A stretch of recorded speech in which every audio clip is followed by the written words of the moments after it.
We're ready to get started. I believe so, yes. Okay, so we're going to do some sound checks and other things. I would like to first of all see if we can call this meeting to order. This is the monthly meeting of the El Dorado Hills Community Council. It's Monday, September 13th, 2021. And so with that, with the meeting having been called to order, can somebody let us know that the audio is working if you're on Zoom, the video is working?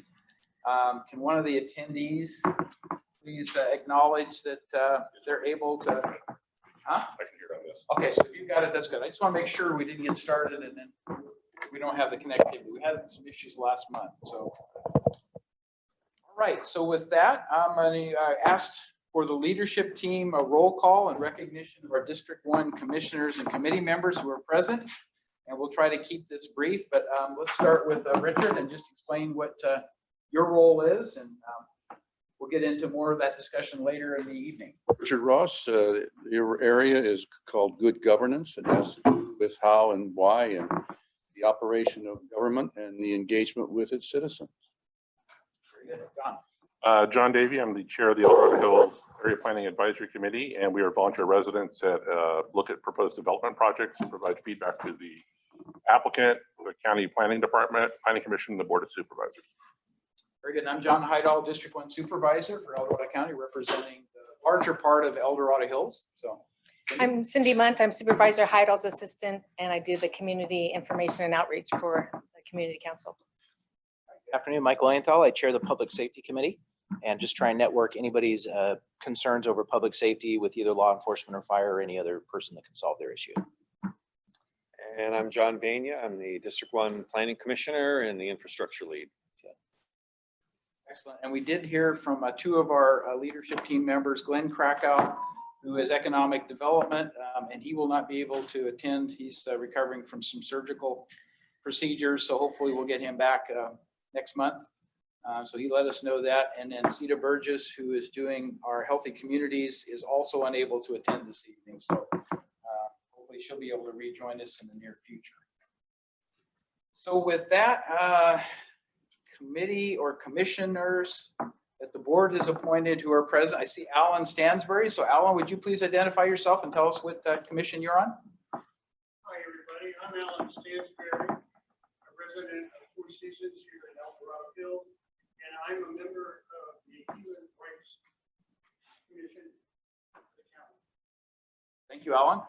Former chairman of the Human Rights Commission for several years. So thank you, Alan, for all you're doing in that capacity. And are there any other, do you see anybody on Zoom? Commissioners or committee members No. for District 1? Because I didn't see anyone. So, all right, very good. So we have accomplished that. Moving on to item 2, adoption of the regular meeting agenda. Is there anyone on the leadership team who would like to propose any changes to the agenda this evening? All right, seeing none, go ahead and move on to our public comment period. So anyone who has something they'd like to share with the community council, whether it's a comment or a question or whatever, is welcome to come forward. We'd ask you to use the microphone up here so that people on Zoom or that have dialed in on the phone have a chance to hear what your question or comment may be. But this will be on items that are not on tonight's agenda. Obviously, we'll go through the agenda. We'll entertain questions and answers for each item on the agenda. But for anything not on the agenda, is there anyone who would like to speak to us this evening for that category of information items? Yes, please. Please also not only give us your representation in the community, but the other associations you have with El Dorado Hills, because I think it's important for people to know that. So Tim, please. Okay, Tim White. I'm happen to be the vice chair of APAC, and I'm also the president of the El Dorado County Fire, El Dorado Hills Fire Board of Directors. And that's really why I'm speaking. And on September 16th, 1965, El Dorado Fire Department lost a volunteer firefighter. That's Lieutenant Peter Bertelson. Every year we gather on the anniversary of his death to celebrate his life, his legacy, his heroism. That's going to be this Thursday at 8:30 in the morning at Burleson Park. It's on Redwood Court over here. It'll be a little bit different this year because, as you know, The park structure burned down earlier this year, and it's planned to being rebuilt, but it hasn't happened yet. With COVID issues, maybe it's a little bit smaller ceremony this year, but if you want to join us at 8:30 in the morning, it's a nice time to honor a hero. Thank you. Annually, we need to remember those who volunteered. He was a volunteer firefighter in El Dorado Hills and unfortunately paid the ultimate price. So going back many, many years ago, but thank you to his family for allowing him to be a volunteer. I know that's had significant impacts on them, I'm sure. So with that, seeing no other public comment this evening, let's move on to item 4, our guest speakers. I think we still have Don on tap, right, to join us via Zoom. I'm not seeing him on here right now. I'm looking at attendees. I'm looking at the wrong list. You see, I don't see I'm not seeing him either. So He may be experiencing technical difficulties on the road, or he may pop in, so either way. okay, so I'd like to introduce Alexia, and you have a gentleman accompanying you. Yeah, actually. So if you would do kind of your introductions, you know, the background, that sort of thing, the things that you do for Pioneer. I'm just going to get it started and then pass the baton to Alexi. I've been with, my name is Mark Riffey. I'm the Director of Marketing and Programs. And so I'm overseeing basically all of our activities that are customer facing. And so we're looking forward to partnering with the community, the residents, the businesses, the government agencies.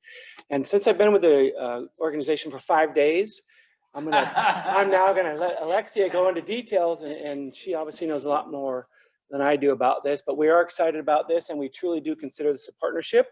One of the things that I can promise you in my role is we're going to be accessible, and we're going to be responsive to the needs and the inquiries from the public, whether it be residential or the large industrial and everybody else in between. So with that, I'm going to turn it over. Thank you all for Thank having you, me. Mark. Thank you, everyone. I'm Alexia Ritalik, and I actually, okay, that's something overhead. I never know. Sometimes you get that microphone feedback. I actually have been part of Pioneer since the beginning. I was part of the implementation team when it was with Placer County, and then moved into the JPA once it started. What we've brought you today is kind of an introduction of Pioneer, what it is, how it works, and what the community can expect. So if you'll hit to the next slide, please. Thank you. So we're going to start with how community choice aggregation came about.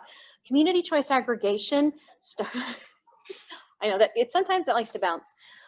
It started in 2002. I don't know how many of you remember the Enron crisis that we had in 2000 and the big disaster that was, and PG&E filed bankruptcy, the state had to buy power. Well, one of the things that happened was a lot of local governments looked at their counterparts. Mark actually comes from Roseville Electric. The publicly owned utility districts didn't have the same experiences that those of us who were in investor-owned utility territory, like PG&E, Southern California Edison, San Diego Gas and Electric, didn't have the same experience. And one of the reasons why was because they had control over their power contracts and their generation. So there was an outcry, and AB 117 was born and said, okay, communities can come together, special districts, cities, counties, and you can aggregate your load and become a power provider. It's called an electric service provider, load serving entity. So that's what happened. In 2010, you had one, that was Marin Clean Energy. Now we have 24. So you can see it's slowly taken off. Marin blazed the trail, and they have done an amazing job setting it up for those of us to come behind. We have the authority for purchasing power and putting programs together in our communities. It gives us the power to bring things that are specific to our communities, meeting our communities' needs. We also have rate setting authority. We're regulated by our governing board, but we are responsive to the California Public Utilities Commission. They have a lot of things they set on top of us and what we have to do. The California Energy Commission and the California Air Resources Control Board. Next slide, please. Okay, Pioneer started out in Placer County. It was Janine Windishausen, who was our treasurer tax collector, actually watched Marin and Sonoma Clean Power and some of the other agencies in the Bay Area as they came online and brought this. She did a fiscal analysis, feasibility study, and said, this looks really good. It could really benefit our people. So she started with Placer County, but then the county said, well, what if we invite our cities to participate? Again, it's a choice. So Auburn, Lincoln, Loomis, Rockland, and Colfax joined and said, let's do this. And so Pioneer Community Energy was born. That's the Placer County portion you see. You can see where Roseville Electric is at the bottom, and there's a little bit of SMUD territory that creeps in there. And then to the far east, you can see that's Liberty Utilities. That basically serves Tahoe and, like you guys, South Lake Tahoe area. When we came to serve El Dorado County, and Placerville and El Dorado County talked to us about it, we will serve load in the PG&E service area. That's the blue. That's the only thing we can do is in PG&E service area. So it's basically the western slope towards the Sacramento area. So just to kind of go, some folks have been wondering, well, am I part of this? If you are in unincorporated Placer County and you are not with Liberty Utilities, you can be a Pioneer customer. That's how that works. Next slide. You said Placer, but El Dorado is equally applicable, right? Yes, absolutely. Yeah, unincorporated El Dorado County. Please forgive me. Oh, and my sincere apologies ahead of time to anybody who is in Shingle Springs. I spend a lot of time up in Shasta County, and I have been known to confuse Shingle Springs and Shingle Town. It is not on purpose. Please forgive me. It's an unintentional slip. Okay, so this is how community aggregation works. You can see Pioneer Community Energy. We get the power, and we get it from a variety of sources: biomass, geothermal, wind, solar, standard natural gas power plants. There's some nuclear in there. It's a combination of what's in the market. We buy that, we go hunt the deals, we look for what works for our community and the rates and the choices our community has told us they want. We have to use PG&E's lines and poles. That is the one requirement. That is where PG&E makes their money.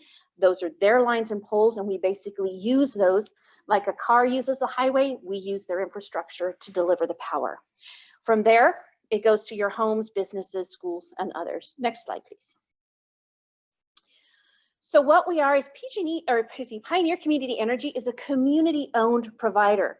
Our responsibility is to the people of the county and the city, and we are here to respond to your wants and wishes. We are not for profit partnership.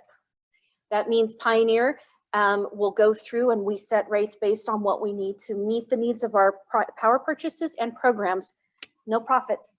Anything that is considered that's not what we do for profit. It is for providing services to the community. We reinvest in the community by buying services locally, by using local vendors for a variety of different things. Currently, we have 93,300 customer accounts in Placer County. When we go to add El Dorado County, that brings us another 68,000. So we're going to be close to about 160 when we add El Dorado County and Placerville, depending on customers' choices. Remember, community choice aggregation, emphasis on choice. It is your choice. We bring you a choice in electric providers. Next slide, please. So we also look to provide electricity and a positive impact to our community. That means electric generation at competitive costs. That's one of the things we do. We are not guaranteed pass-through on our generation contracts like the investor-owned utilities. So we will look for the deals. We will look for good prices, good matches for what our communities ask for. We strive for long-term electric rate stability. Just to let you know, Pioneer has not changed its rates since October 2019. That's a pretty stable rate when we haven't changed it for that long. We look for reliability through local control and generation from local resources and portfolio supplies. We provide economic stimulus, not only by buying local. So we have bought from EID, we've bought from Placer County Water Agency, we've also bought from Rio Bravo, and we've bought from Sierra Pacific Industries. All of those are within the footprint of the Pioneer service area. We do that and we outsource materials to local contractors if we need specialists. We look for products to come from local businesses. Right now I have a bid out for printing, and I've bid a number of printers in both Placer and El Dorado County. Keep the money local, keep our people employed. Helping, we try to meet or exceed greenhouse gas requirements and renewable energy requirements. Now, we don't go through and try and exceed them. We meet them and may exceed them if it meets all of our standards, including competitive rates. So we're careful with that. We provide programs driven by customer demand. So a couple of things on this one. Number one, we have a Green 100 product that was asked for by customers in a survey. They said, please, we'd like to have a 100% renewable product. That's a choice. Okay, great. We set it up. It's there. Those who want it can have it. It is the only source for 100% renewable energy if you want to buy it from an energy service provider that's available in our area at this time. We also have a Community Programs Advisory Committee. The board will be appointing everyone this coming Thursday, and that group will be looking at programs to meet the community's needs and what the community would like. So we look for a lot of engagement, a lot of insight from the community. Next, please. So one of the things we like to show you is what has happened over the years. Pioneer started in February of 2018, and from February of 2018 to November of 2020, these were the economic results. We saved 32.5 million by doing very sound fiscal policy and buying electricity at a very competitive rate. Residential customers saved 18 million, commercial saved 10 million, almost 11. You can see even our agricultural customers and our industrial customers saved. Now, over those years from the beginning of Pioneer 2018 to now, we've had an average savings of about 8%. This year, we had some issues in 2021 with the exit fee that PG&E charges that we present as a combination that put us at a little bit more of a disadvantage. We still have a great average, but this year not as much savings. So next. Okay, so here's some of the programs. Pioneer does work with solar. A lot of folks ask, oh my gosh, I have solar. Are you gonna be okay with me? Absolutely. The differences, one, we bill on a monthly basis. And two, we pay half a cent more for those who are net surplus generators. So got a little incentive there. We have more than 19,000 solar customers at this time. And that's just in the Placer County portion of Pioneer service area. So you got like 17,000 of those. About 10% of our solar customers are net surplus generators, which means that they actually generate more electricity than they use over the year. And so they get paid out, which is at a half cent more than PG&E. We index our rate. So whatever PG&E's rate is, we index half a cent more. That's been our policy. So we paid out 190,000 in 2020. We are still finishing up the payouts. We have a couple of folks who had some trickle-ins, and then we'll have numbers for 2021. So advocacy and action, some of the other things. One of the things that a lot of folks don't see behind rates and electricity is what goes on at the regulatory level, the legislative level, who's putting policies in place and driving things that affect our bottom lines, that affect what we pay on our electric bills. And that's where Pioneer has provided a lot of advocacy. It's not something you see directly, but it does have an impact. One of the first things we discovered was that mobile home park residents or people who were on master meters weren't getting savings. The code between the public utilities and government and business code conflicted, and it was a loophole that was allowing some folks to not necessarily pass on everything to mobile home park residents. We brought it up, we pushed it, not only through the Public Utilities Commission, but we also pushed it through legislation, and that was corrected. So statewide, people who are in master meters, either in apartment buildings or in mobile home parks or anything along those lines, now receive the full benefits and savings of their community choice aggregator. Small word change, big impact. Agricultural customers, when we were looking at some of the way time of use was being done, we recognized that some of our agricultural customers were going to be hurt. They were going to be hurt pretty bad. We joined forces with the other community choice aggregators, and we fought for a change in how that would roll out and said, look, these customers need one more year to get used to time of use before you do this to them. The difference for us was $465 to $14,000 per customer in savings. That's over a year. Give them a little bit more time. When you looked at it statewide, in Monterey, they had agricultural customers who were saving in the millions. And so that's the kind of impact community choice has. Public safety power shutoffs. Now we pointed out that we don't own the lines and poles, right? We don't control the switch. What we do impact is accountability. We impact how the reporting happens, how people are evaluated, what is being turned off and why is it being turned off.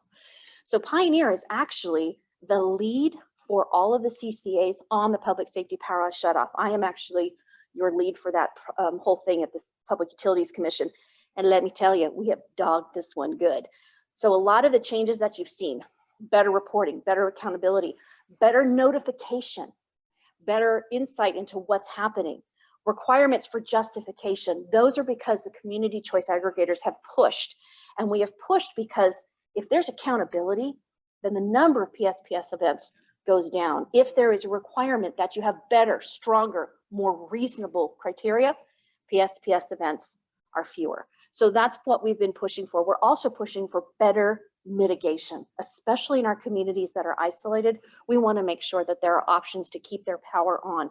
We've had, in Placer County, we had some communities that were down for 10 days in 2019. And I'm sure El Dorado suffered as much under that. So we've been pushing for those kinds of things. And we know we're successful when we hear the president of the Public Utilities Commission quote us saying, it's not fair that communities are down for 10 days because you turned the power off and didn't get it back on in time. So we were very excited. We knew that we finally made it through. So next slide, please. Okay, additional thing, advocates, additional advocacy in action, local job creation, investment and impact. We have over $3.5 million in 2020 that we spent locally. We did everything we could to keep it within our county, within our region, within our state. Arrearage management plan. This is a special debt forgiveness program for people who are on the California Alternative Rates for Energy or the Family Electric Rate Assistance Program. This program says if during the COVID time you amassed debt on your utilities, by being in this program, you can have a % waived each month that you're successful in the program up to $8,000. And so at this point in time, we have about 516 families enrolled on that. PIPP, that is going to be a new program. There's a pilot coming out and we're looking at how we can participate. It's a % of income payment program. It basically looks at what customers' incomes are and says, you know, your electric bill should not be 50% of your income. That's crazy. So it looks to see how that can be balanced out and how public dollars can be used to help a variety of customers in that area. We also have the small business payment plans. These are plans that allow small businesses who have accrued debt, especially over the COVID period, to pay those out longer than 24 months. Usually it's a 12-month payoff. This is at no more than 10% of what their normal bill is, to allow them the time to recover and to do it slowly and at a pace they can make. They can always do more, but at least this gives them something that's a modest payment without threat of disconnection. Next, please. Thank you. So this is the Pioneer Green 100. This is the one we were talking about. It was created because customers asked for it. It's 100% renewable, and these are the sources: biomass, geothermal, solar, and wind. We're always looking for things that are renewable. We really like the biomass and the geothermal because those are 24/7 calm, dark night base load providers. That means a really good thing for our customer load and for successful use of materials up in the hills and things. It's completely voluntary, 100% voluntary. Customers can choose to participate. Once Pioneer starts enrolling customers, customers have the choice to say, do you want to just do our standard product, which is the mixture, or do you want to go to Green 100? And so it's the only 100% renewable. If that is something that drives you, or if you are a business who's a franchise and your corporate says, we want to see sustainability, we want to see you go green, this is a tool that you can put in the toolbox to use, where it gives you time to reach your other goals and any type of energy efficiency you need, but you can also use this in the meantime. Okay, next slide. So here we're gonna go what it is.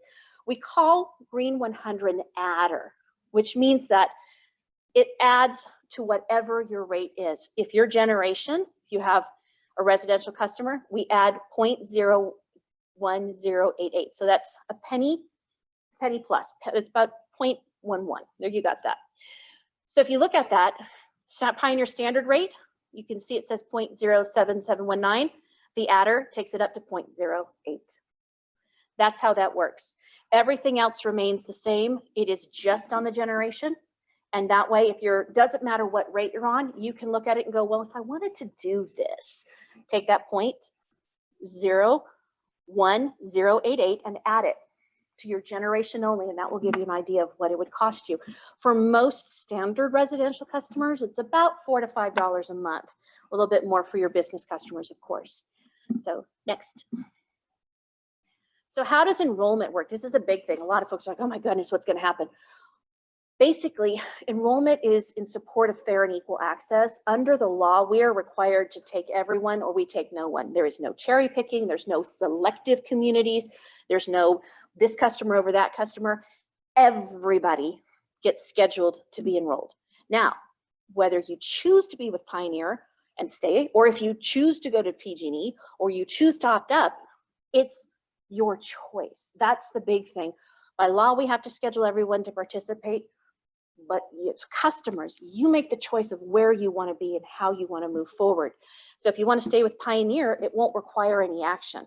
If you don't, you want to opt out, that's what they call it, opting out, or you want to return to PG&E, you just give us a call, go online, you can take care of it either by touch-tone phone, you can talk to a customer service representative, or you can actually do it online and just say, this is what I want.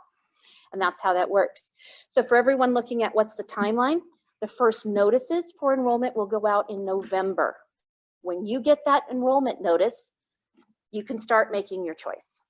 And you can make your choice from that point on in November or December or January, February, March, and for every month after that, you can choose where you want to be. We will tell you that after March 2022, if you decide you want to go with PG&E, they'll hold you for a year. But at the end of that year, you can again make a choice. Come back to Pioneer or stay with PG&E. It's really your choice. PG&E, like we said down there, it does require that you stay with them for a year once we complete that enrollment process after March. But that's how that works.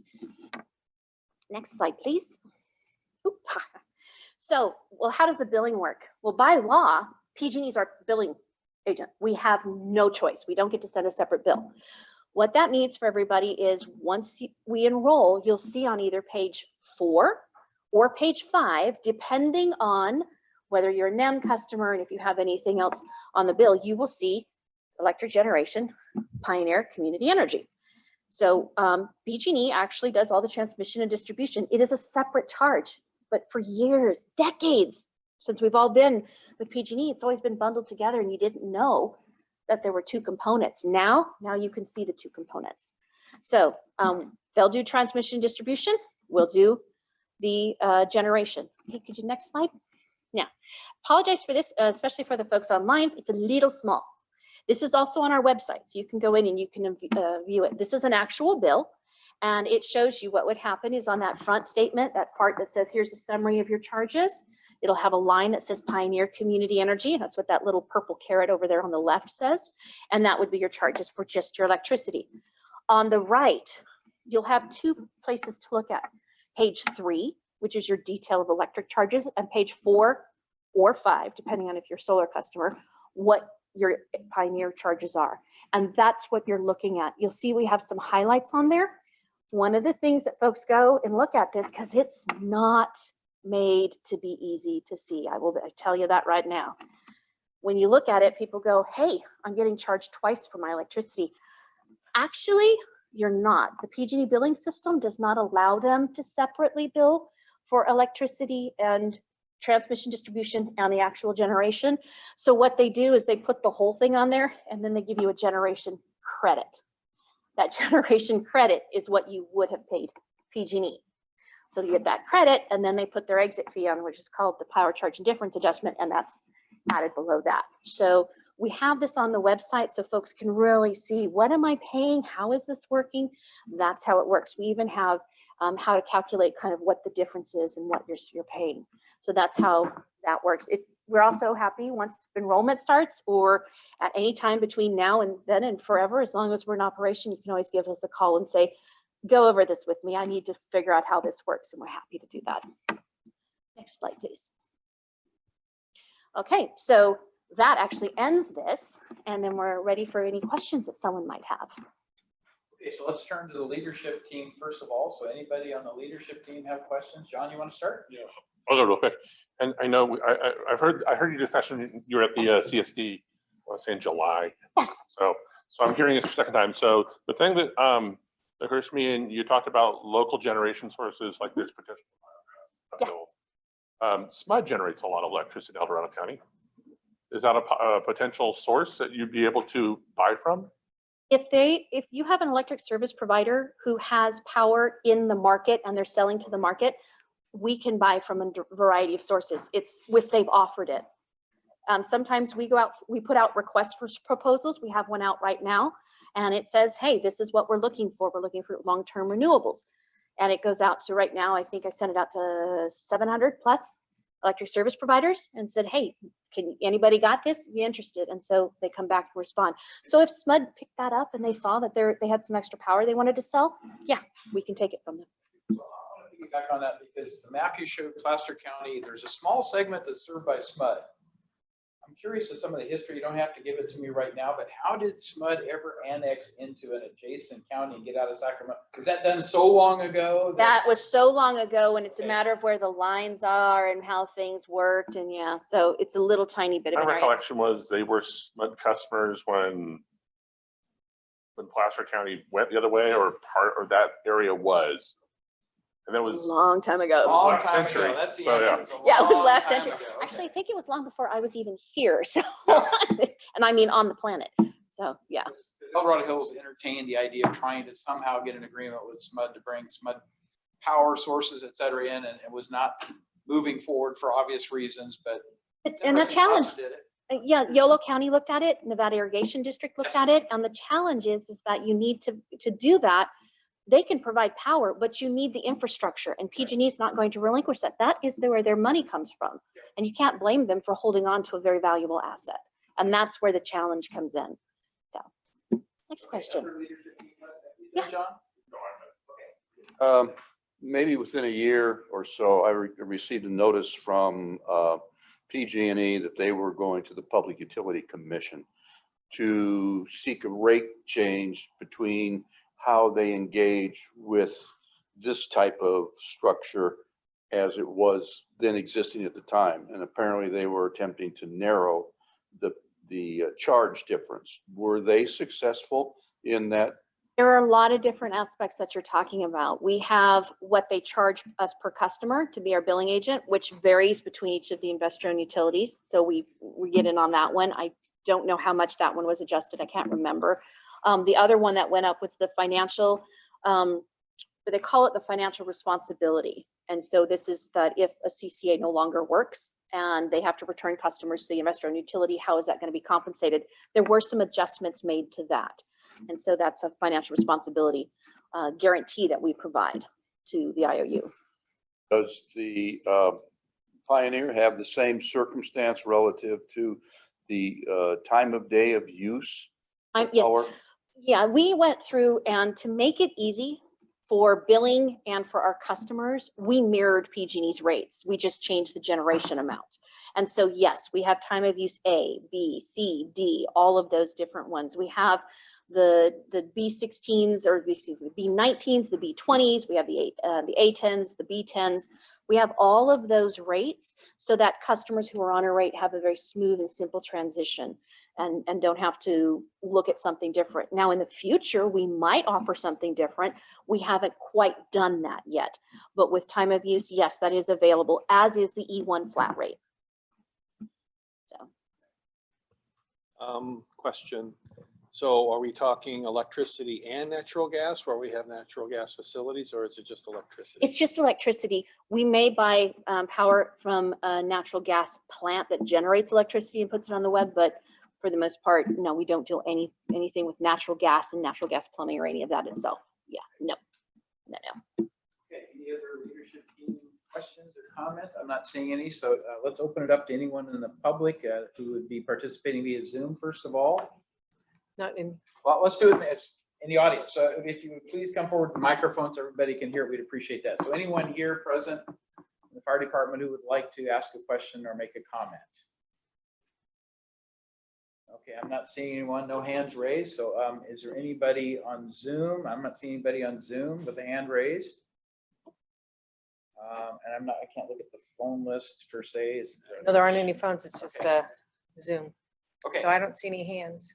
So I'll throw one in, because I know it was asked before, and we're talking about the fee that PG&E Yes. charges that made the difference in rate charge. And so Could you pull up the presentation and get after the closing slide, there is, I have a CCI. We set this slide up because towards the end because it can get us into a rabbit hole.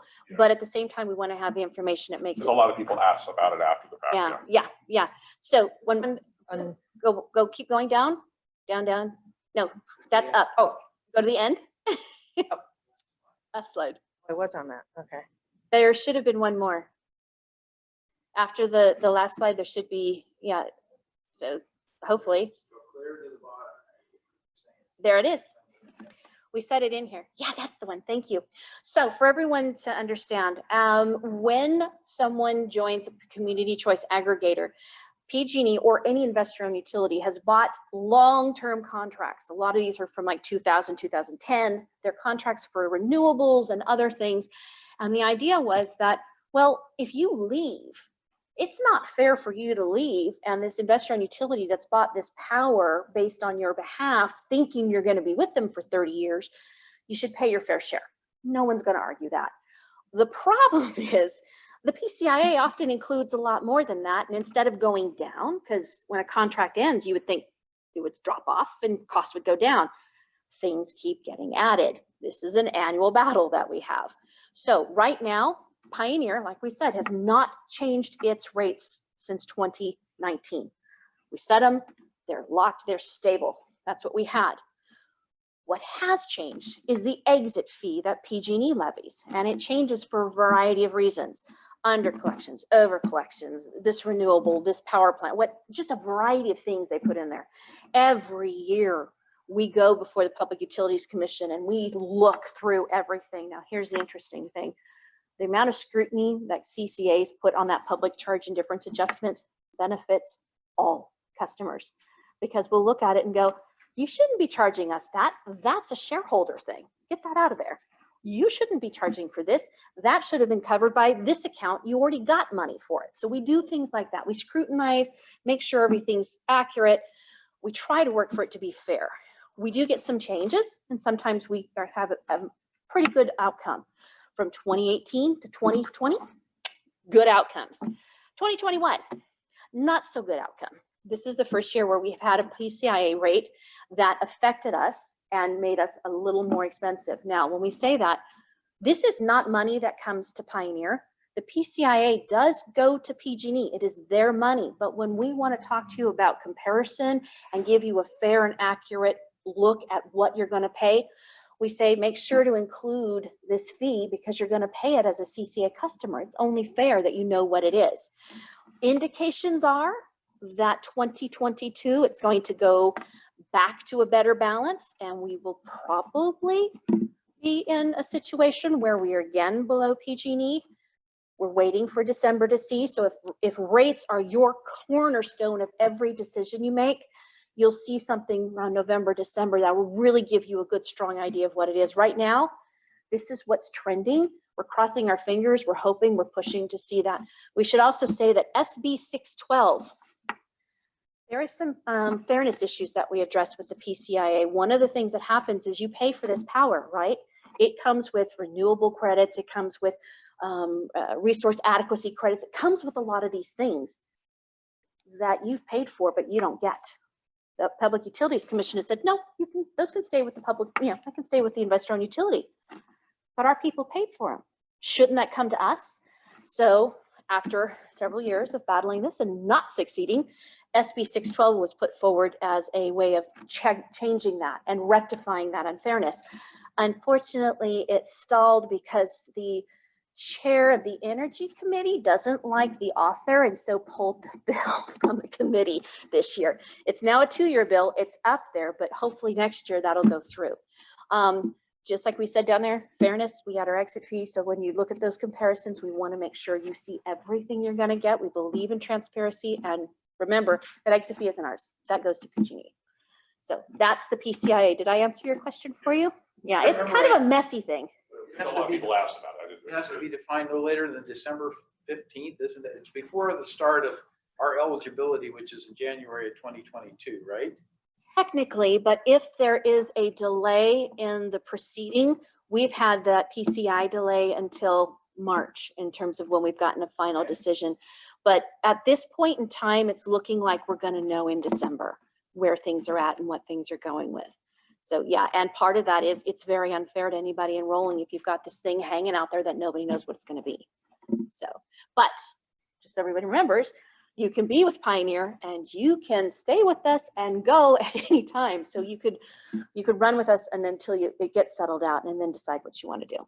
So That's where the community choice comes. that's the choice. You can always choose. Each individual can choose what they want, right? Exactly. Businesses, residents, you can all choose. So any other questions on that? I did have just one other, I want to thank Pioneer and you in particular, Alexia, for all the outreach you've done here in El Dorado Hills in particular. I know there's been other meetings in El Dorado County, but I know you were at a CSD presentation. I know you were at the Rotary Club presentation. Tomorrow evening, you're going to be down here at our El Dorado Hills Senior Center. Yes. For a presentation that starts at 5:30 and goes to 7:30. So hopefully that attracts a different. The meeting actually starts at 6. The 5:30 is what we were having everybody get there to make sure we have all the technology I'm on just hand. looking at the Zoom time. So Yeah, the they've Zoom always- time. Yes. 6 o'clock is when it starts. Yep. And it's open to the entire public. This is a community meeting. This is your meeting. This is where we'll do this quick presentation and then say all questions, anything and everything that someone wants to hear. So absolutely. Right. And do you have any more beyond this one in El Dorado? Yes, well, not in El Dorado Hills. We do have at Georgetown on October, I believe it's October 12th. We have one there. We have been waiting for Placerville and Pollock Pines because of the fire. We had started the conversation and then waited. If there is requests for additional ones in El Dorado Hills, we're happy to accommodate. And that can be small groups, community groups, homeowners associations. We're happy to reach out and meet with whoever would like, seniors groups. We're happy to do that. I don't know if you guys have, Placer has a Placer 350. We've met with them. We have a Democratic Club. They wanted to hear about it. So they were more interested in the Green 100. But if you have a question, you have a presentation you want, we're there to do that. We're happy to provide as much information as we can and answer as many questions as we can. We also have plans for an insert that will be in all of the newspapers that folks can take a look at, and it will cover these topics in article form. And that way it's another resource for folks to kind of hand out and can ask questions and think about and see if there's more they wanted to know. And our website, packed with information. So we actually have a page for El Dorado. And then from there, you can just funnel off onto all kinds of other things. So I know you set up a booth for the El Dorado County Fair, but now that that's been canceled, we missed that key opportunity to present to the public yes, we face did. to face in a We- very casual manner, right? We were also slated for the Business Expo, which Yeah. was supposed to be on the 10th, and that got canceled. Oh, it's actually not canceled. It is now March of 2022, but we'll do that one.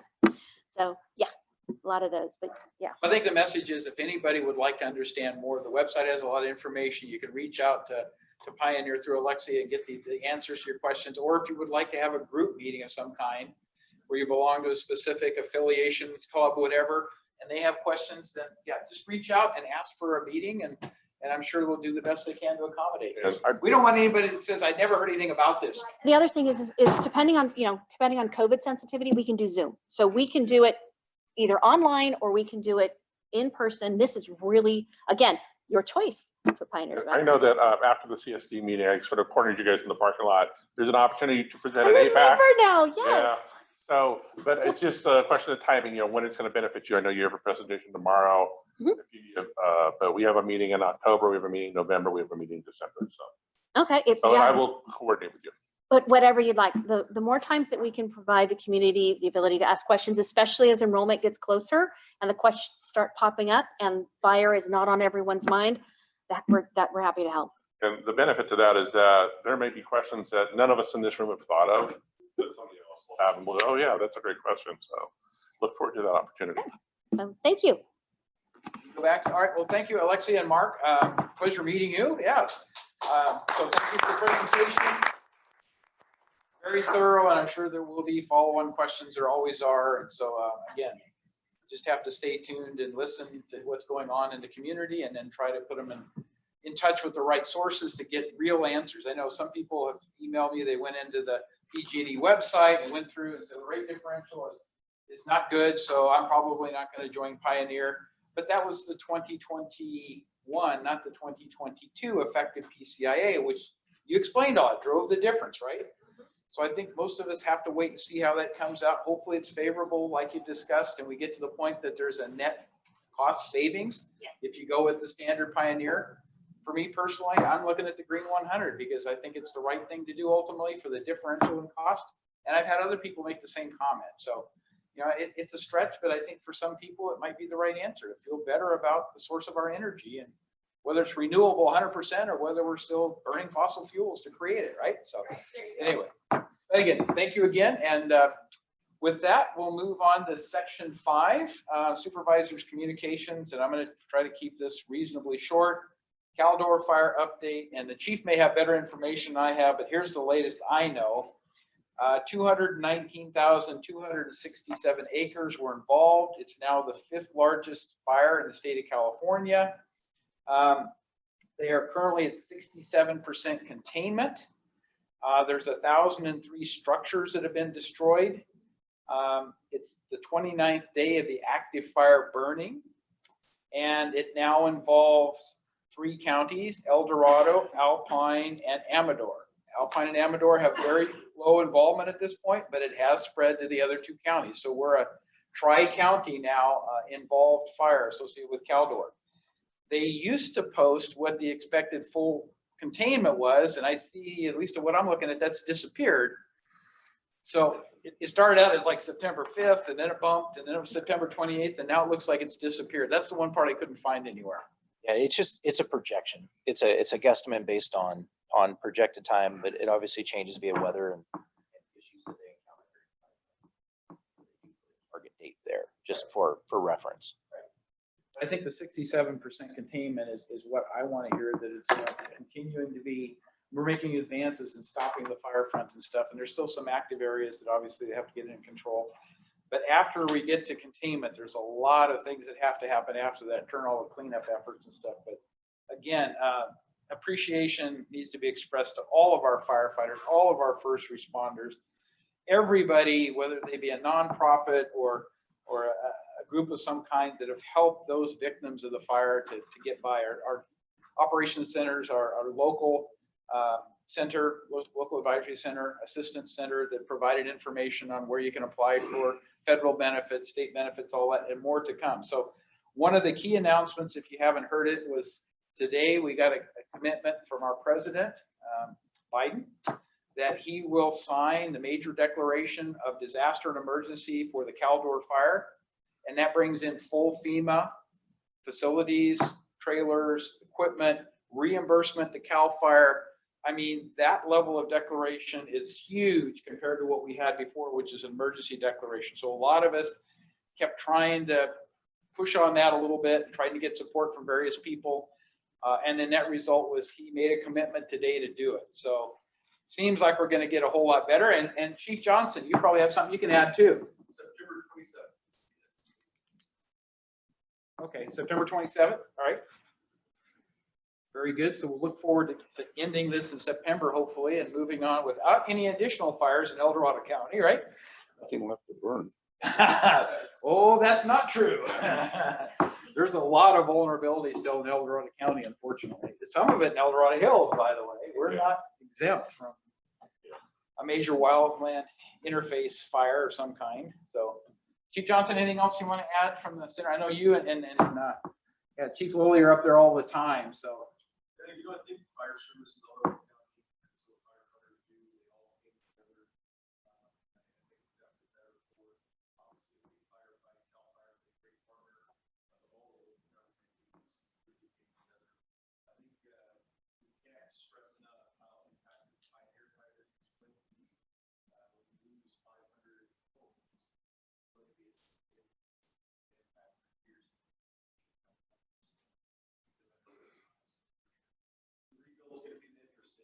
yeah.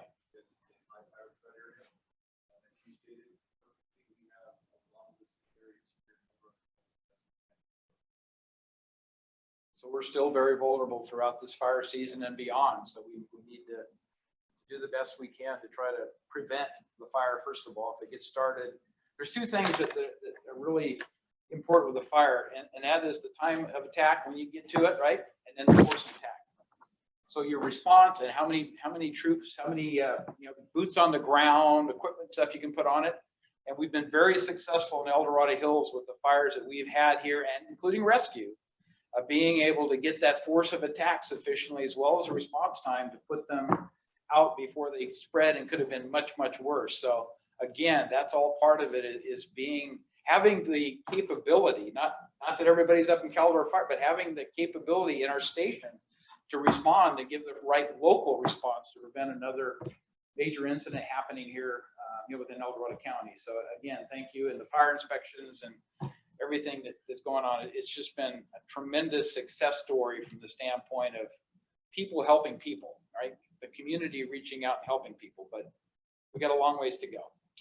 So I'll move to the second item, which is our Caldor fire recovery plans. And I'll just mention that last Friday, September 10th, the Board of Supervisors had a special meeting to talk about what are the services available for fire victims and how do they get connected with those. One of the major things that was presented was Cal OES presented what can be done with state funding to actually clear destroyed property and or even damaged property. And they will come in and hire contractors to clear your lot, take out all the ash debris, take down the trees that could be hazardous when you want to rebuild. All of those things are free from the state if you don't start doing the rebuilding on your own. If you start going out and doing the cleanup more than looking for personal valuables or whatever that might have survived the fire, if you do more than that, if you start to clean up, you avoided signing that right of access with Cal OES to go in and have them do the work. A lot of people are fearful of government. Okay, but it's a personal choice you have to make because those services are available. They're not committing to specific timelines. They did present a schedule, and the schedule, I'm sure is a best estimate of what they can do. And there's a lot of work that has to happen all the way through into March and April is what they showed on the schedule to get people on track. But the number one thing that I'm hearing is people who were evacuated who didn't have any losses want to get back home, right? And so a lot of those releases are happening so people can return to their homes. For the fire affected areas, we need to make sure that their water is still good, that it's basically drinkable. So there has to be work done between our environmental management organization at the county and Cal OES to determine, yep, you've got a good water supply. And most people, I think, who are familiar with Grizzly Flat recognize that that was a community services district water service area up there. And although part of the major parts of the infrastructure are still standing, there were parts of it such as boost pumps and everything else that got destroyed. And unfortunately, as a small special district, they don't have large reserves to pay for those things. So that's an ongoing issue because for that water supply to be restored and to know that it has the proper cleanliness for public consumption and that sort of thing are major hurdles to have to get through. So that's one of the things that delays it. The others, you also have to make sure that your septic system, and I don't think there's any sewer connections out there, but the septic system is not contaminated to the point that you've destroyed the ability for the septic to work the way it should. And there's other things they have to go through to verify utilities have been brought in, right? So you have clean electrical power and generators aren't running forever. So there's various things that you have to go through. The answer for people who've lost everything is usually it takes too long. But to that extent, Board of Supervisors is working with our planning department to put together an urgency ordinance. We've already seen a draft of it that would allow people to repopulate existing areas with a lot of the normal temporary trailer, RV type of things removed on an emergency basis so that you don't have to meet all the criteria that's presently part of the county planning and building. And it's going to be a case-by-case permit basis, that type of thing. But we're trying to streamline county government's ability to authorize people to return and get something started. So there'll be more to come on that. The September 21st Board of Supervisors meeting, we'll have more discussion on that urgency ordinance. But it was presented and we made some comments back. And I think it's a major step forward to try to enable people to recover as quickly as they can. And we're following the Butte County example. If you're familiar with the campfire that happened up in Butte County, Paradise isn't anymore. But we're trying to follow everything that they learned as well as other counties who had major fires to determine what is the best set of emergency type provisions to allow people to return home and probably, to the extent possible, get restarted with their lives. And there's been a huge loss in a lot of people. The number that really bothers me, I'll just tell you, is that something like 40% has been estimated of the residents in Grizzly Flat had no fire insurance. And that's partially because we've had fires in the past. We've had cancellation of insurance coverage. And if you're in a fire affected area, we now have legislation through our California State Fire Insurance Commissioner that they can't cancel you for a certain period of time. But if you didn't have insurance to start with, you got no carryover. So if your house was lucky enough to survive, for instance, in Grizzly Flat, you're guaranteed to be able to get your insurance the same as what you had before. But I think most of those are forced to go to the California State Fair Plan, which has very high expensive rates. So none of that is good for the individual person who's trying to rebuild. The other thing is I personally anticipate property values to drop there. Our property tax base that goes to the county and special districts and other things across the county is probably going to drop as a result of it. When you hear that all of South Lake Tahoe got evacuated for a major fire, what's somebody thinking about investing in real estate in the South Shore Lake Tahoe going to think about? Should I really buy that place as my second home if they're that fire risk? And I think that the consequence of this is those premiums where people have current insurance have got to go up. They're going to go up, right? So what does that do in terms of the cost associated with buying a piece of property like that? So there's a lot of things to come. What we learned from Butte County was the first year after their major fire up there, there wasn't so much impact on the county budget. The second year, yeah, it was there. It was big time. I'm talking significant impacts to Butte County. So we've got to be a little guarded, figure out what we need to do in El Dorado County and try to be able to anticipate what may happen as a result of other people's experiences. But it's not going to be business as usual because there was such a large affected area. The King Fire 2014, relatively small affected area, relatively small damage. That was our wake-up call. Did we get adequately prepared? My answer is no. We did some things, but we didn't get adequately prepared. So when's the next one? And what do we do to protect Tahoe in those areas? We've got to start now tripling down instead of just doubling down on our vegetation management effort. And thanks to the fire departments and everybody that's been involved with that, we have made progress. But I think the rate of progress is not enough if we're going to prevent another major incident like the experience we're having with Caldor. And we know the Dixie Fire was another one of these. It's quoted by CAL FIRE. It was one of the 2 fires they'd ever seen that went over the hillside that basically divide and connected 2 major parts of the areas affected were Caldor and Dixie. So certain people with CAL FIRE saying, we've never seen anything like this, folks, and you can call it climate change, you can call it what you want to call it, but it's part of the reality of what we're faced with today. So never has there been a higher level of risk, in my humble opinion, you can ask to our fire experts, in California than what we're seeing right now because of those special conditions. We know the drought contributed to it. We know that there's water that should have come down through drainages that didn't happen for various reasons, and that's contributing to it. So there's a lot of contributing factors, but this should be our wake-up call that we have to do far more than what we've been able to do in the past. We were actually very fortunate, if this ends up the way it looks like it's going to end up, that we didn't lose all the Tahoe Basin and those areas, because they were able to keep the fire up on the mountainside and away from the major resort areas, including Sierra Tahoe. There was some small damage there, I guess, but I haven't seen it personally, but it was relatively small. But it ought to be just, an awakening of what can happen any day during our fire seasons here on out, because we are in a different environment than what we've been in before. For various reasons. Fortunate we didn't lose Sierra Springs and Sly Park Hills. That whole area through there, thousands of homes. Right.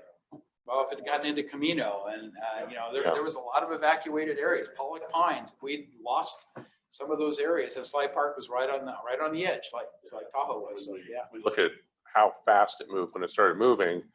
If the wind conditions were the other way, we could be talking about Placerville. So. Right. So I'm going to move on. Oh, you have a comment or question real quick? Yeah, just a comment about the fire insurance. Yeah. I live over in Four Seasons. Yep. It's a highly developed area.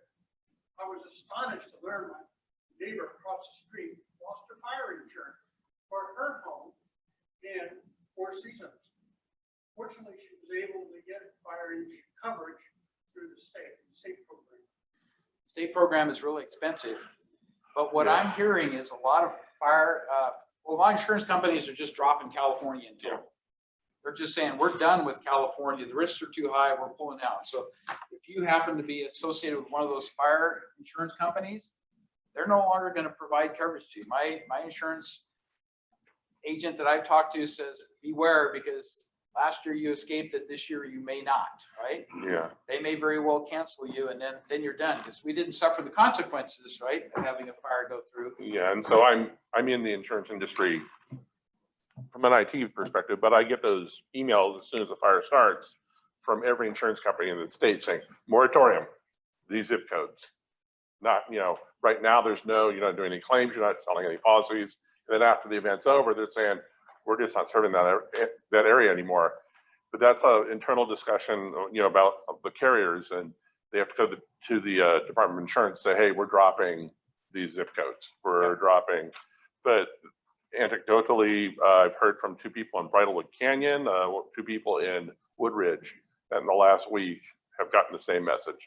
And I'm not sure on the carriers, but so, yeah, and one of them literally has a fire hydrant in their front yard. And That doesn't seem to matter anymore. No. They want to pull out their phone. So Nationwide, as I understand it, was one of the first. They're not Nationwide anymore. They need to change their name. Nationwide minus California or something, but you'll see more, I'm sure, insurance companies do that, because as they get claims filed, they're not going to take on that risk, because they don't think they can charge enough money to really handle the risk part of it. So, yeah. Question. 2 things I haven't heard mentioned in the discussion of the follow-up. One is there a need to look at the building standards in areas that are prone to be impacted by wildfires and forest fires? Or will we continue to build the same kind of combustible structures that we spend our time fighting the fires really to protect the structures, right? I mean, that's really what I followed on the news was, almost pocket battles. Protect the structures, protect the structures. Is there the reality of saying, certain places now don't have wood shingle roofs? Now, and that's in urban areas. So I'm saying I haven't heard anybody talk about that. Every year, the Uniform Fire Code, Building Code is reviewed. Fire department makes comment to it. Sprinklerization of new residences is required in the county now. I think it's countywide, but it's the grandfathered properties. For instance, we heard that some of these cabins that got burned in some areas have been there for 100-something years. They're family owned. Some of them are on U.S. forest land. It's a lease. Well, that's a different issue. But new I'm talking now construction, about yes. New construction. And that's new happening. New construction that can withstand the kind of heat and challenges that are not normal to a residence. So the building code has a section, chapter 7A, that's been adjusted for wildland urban interface home building standards, designed to withstand the impacts of the ember cast that would occur in a house, the boxed-in eaves, the dual triple pane windows, so it can resist some of the heat. So that does exist as far as that goes, that you're really dealing with older properties that were pre-existing before those building standards were in place. And not that those will prevent all homes from being lost, but they're definitely more resistant to a fire front impacting them. Second thing I haven't heard discussed relative at the county level is the issue of forest management and the need for that to be reassessed relative to its current status in terms of contributing to the forest fires. And I haven't heard any discussion really, except a little initial drum beating saying, well, if the cleanup had been more thorough, or as it was announced it was, which it wasn't, maybe that would have been an impact. But are these kind of issues going to be at least kept? I shouldn't use it. I was going to say on the front burner.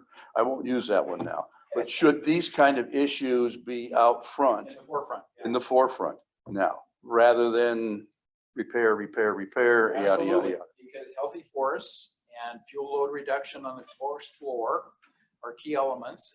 And so there's all kinds of discussions that have started. There's an emphasis in working with Jeff Marzolay, who's our superintendent for the Amador El Dorado National Forest, to gain his support. There's actually an item that Supervisor Thomas and I are bringing forward at the September 21st meeting to talk about a portion of that and having a bigger level discussion to get people engaged in that with a lot of ideas and what can be done.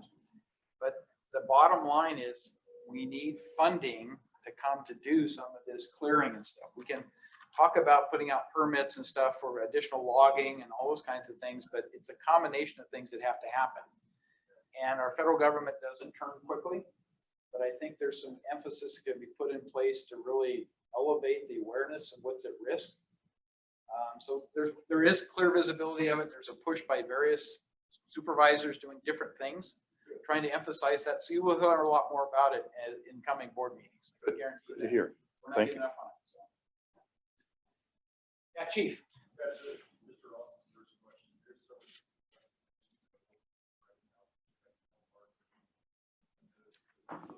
the challenge is that a lot of the developers, their eyes wide open right now, and I think they're challenging that a little bit. But there's some very good things that legislation is working through. Whether it is just the home market itself, physical space inspection, require inspections, access and egress. How many homes you can build in an area, how big the turnarounds have to be, slopes, guardrails, all of those we can talk about, including the types of materials that you use to build into your fences. I will tell you, a lot of that talk started with the King Fire too, and it didn't get us very far. It's the bureaucratic process. Everybody talks to it. Nobody wants to put up money, and this is going to take money if we're going to do this right, because we've had so many years without logging the timber, without clearing all the dead wood, allowing the tree forest density to be 4 times what it should be for a healthy forest, right? So in part, we've allowed it to happen because we haven't had the funding to continue with that, and a lot of the environmental interests shut down logging in California for the most part. So that's all got to be revisited, in my opinion. Will it be successful? I don't know, but there's going to be a major push to do it. We can add, Pioneer actually was the co-sponsor for and lead witness on AB 843, which specifically brings in funding for opening up the opportunity to do biomass, because you Yes. can remove the woody debris, but you've got to get rid of it. And if there's a way to get rid of it that is beneficial and reduces emissions, then that's something that was going for. And that's another benefit of having a CCA. We're pushing for that Yes. right now. It's on the governor's desk and looks to be signed. We actually have an ad hoc committee with Pioneer that's looking at that, the biomass aspect of it. We actually have a company in El Dorado Hills that builds biomass type facilities and has demonstrated them. And we need to just get that going and get that conversation enlarged to the fact that there's more visibility of it. And I know Supervisor Turnbow has been talking to various people and trying to do things. The difficulty, as I've been able to determine, is the economics of it. You have to have a steady stream of product going into that biomass facility. And for the most part, it has to be a stationary biomass facility, but you got to have commitments. And when you look at currently, what I've been told is if you were SPI and you wanted to go get a permit to do timber, you're talking 7 years of environmental review and stuff before you get the permit. So it's not like you turn the switch on and it happens. Now that's the kind of stuff that needs to be removed, if that's true.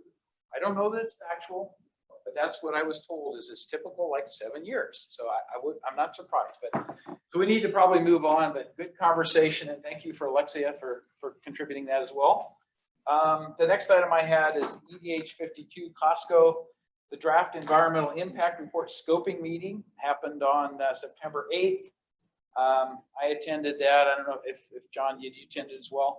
It was, there weren't a lot of individual speakers, but there were speakers that represented a significant part of the adjacent residences in Serrano and those parents who have kids in Oak Meadow School. So that voice was pretty strong and was heard. I know that they had a petition being circulated and that was all submitted. And what the emphasis of the scoping meeting is to try to determine what are the key elements of CEQA, California Environmental Quality Act, that need to be identified in terms of impacts and then the mitigation. So this is kind of the, how do we make sure we don't forget something that's kind of maybe unique to this project in scoping what has to be done with CEQA. So that's what that was to accomplish. That's the first step in terms of getting movement towards starting the actual draft environmental impact report. So there's an impact assessment form that's done right up front with CEQA and stuff. But I will mention too that state of California passed 3 new CEQA elements. I think it was a year and a half ago roughly, and one of those is fire safety.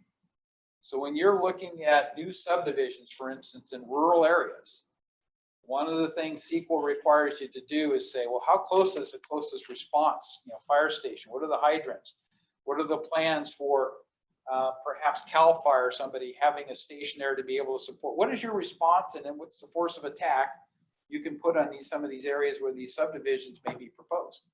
So it's getting to more details of what is the resiliency, the readiness to build a subdivision in rural areas where there's a lot of timber and stuff around from the standpoint, is it going to be adequately protected?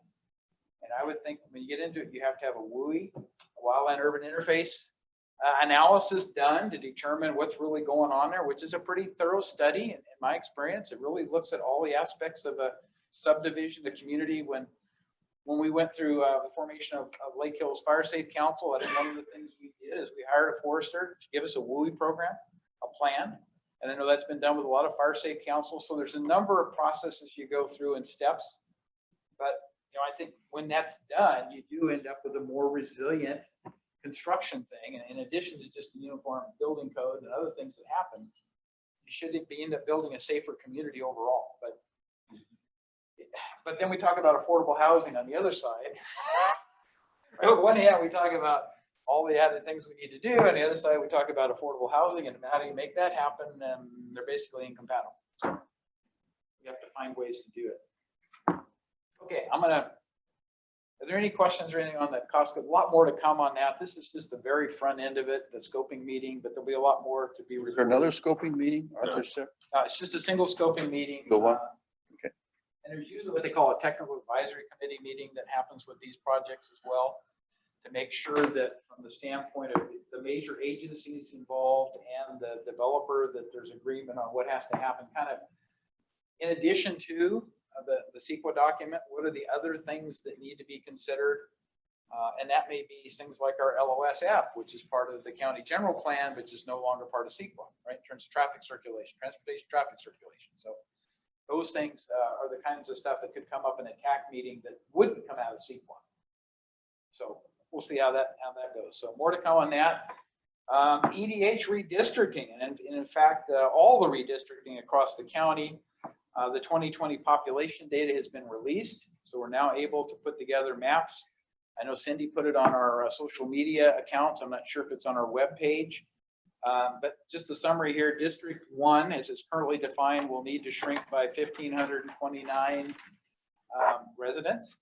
District 2 will need to shrink by 3,902 residents, and that's because the growth that's happening in El Dorado County is predominantly in the western area, El Dorado Hills. So it's Lennar Heritage for the most part that's down in District 2, and it's the additional Serrano and other project development that happens in District 1. So that's where our biggest growth has been.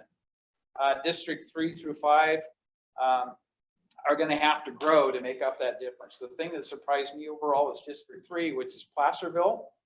That's got to grow in terms of its number of residents in District 3, because it has evidently seen a disproportionate increase in population compared to what District 1 and 2 have. But again, the emphasis in this current redistricting is communities of interest. You're not supposed to take and just make minor changes to the existing district maps. You're supposed to rethink the whole thing and look at communities of interest. We're looking forward to probably October timeframe having another meeting where we can talk about some of the alternatives that our team that's been working on, including the assessor's office or CAO, have come up with some alternatives for redistricting, some basic concepts of how you might redistrict based upon some of the things we obtained as inputs from communities of interest and other inputs. So that discussion is going on. It's going to continue. That has a deadline for the Board of Supervisors to approve the redistricting. And there's 5 of us that get to vote on it. Nobody else gets to vote. That's got to be done. I think it's by December 15th. So middle of December again. We hope to get it done in November, but we'll see how many variants. Not to talk COVID stuff, but how many variants we get relative to those conceptual ideas and where it drives us to, because I know there was a lot of discontent with the last redistricting that happened in 2010. And the one before that. And, okay, I don't remember the 2000 one as much as 2010, but there was probably a lot of discontent there too. So we're supposed to be by state criteria, separating all those things out, get the politics out of it, the partisanship out of it. And what do you do to redistrict consistent with 7 basic criteria? So good luck with that. That's what we're supposed to be doing. So more to come on redistricting as well. And then the last thing is very short. Unfortunately, we had to cancel the El Dorado County Fair that was done by our Fair Board committee. And it's primarily due to CAL FIRE and other service fire agencies' use of the fairgrounds as their home base for fueling and daily briefs and a lot of other things. We've used the county fair for that. So my understanding is that Fair Board is anticipating getting something like $750,000 in revenue from, originally it was supposed to be Cal OES, Cal Fire, but now it may be out of FEMA funds, if we can figure out how that works, to pay for those services. They needed to happen. The fairgrounds were a perfect place to do it. But as a result of the extended time the fire has been ongoing, and in fact, the fair was scheduled towards the end of this month, it just isn't doable. So we're having to cancel out again, but at least there is some compensation coming in for the Fair Board and its continued operation as opposed to very little or none. So that's all favorable. So having taken too long, are there any other comments or questions from anybody on those topics? I can't see the audience right now. No hands. Okay, so let's move on then to our leadership team progress reports. We always start with public safety. Do we have anybody from the sheriff's office? No.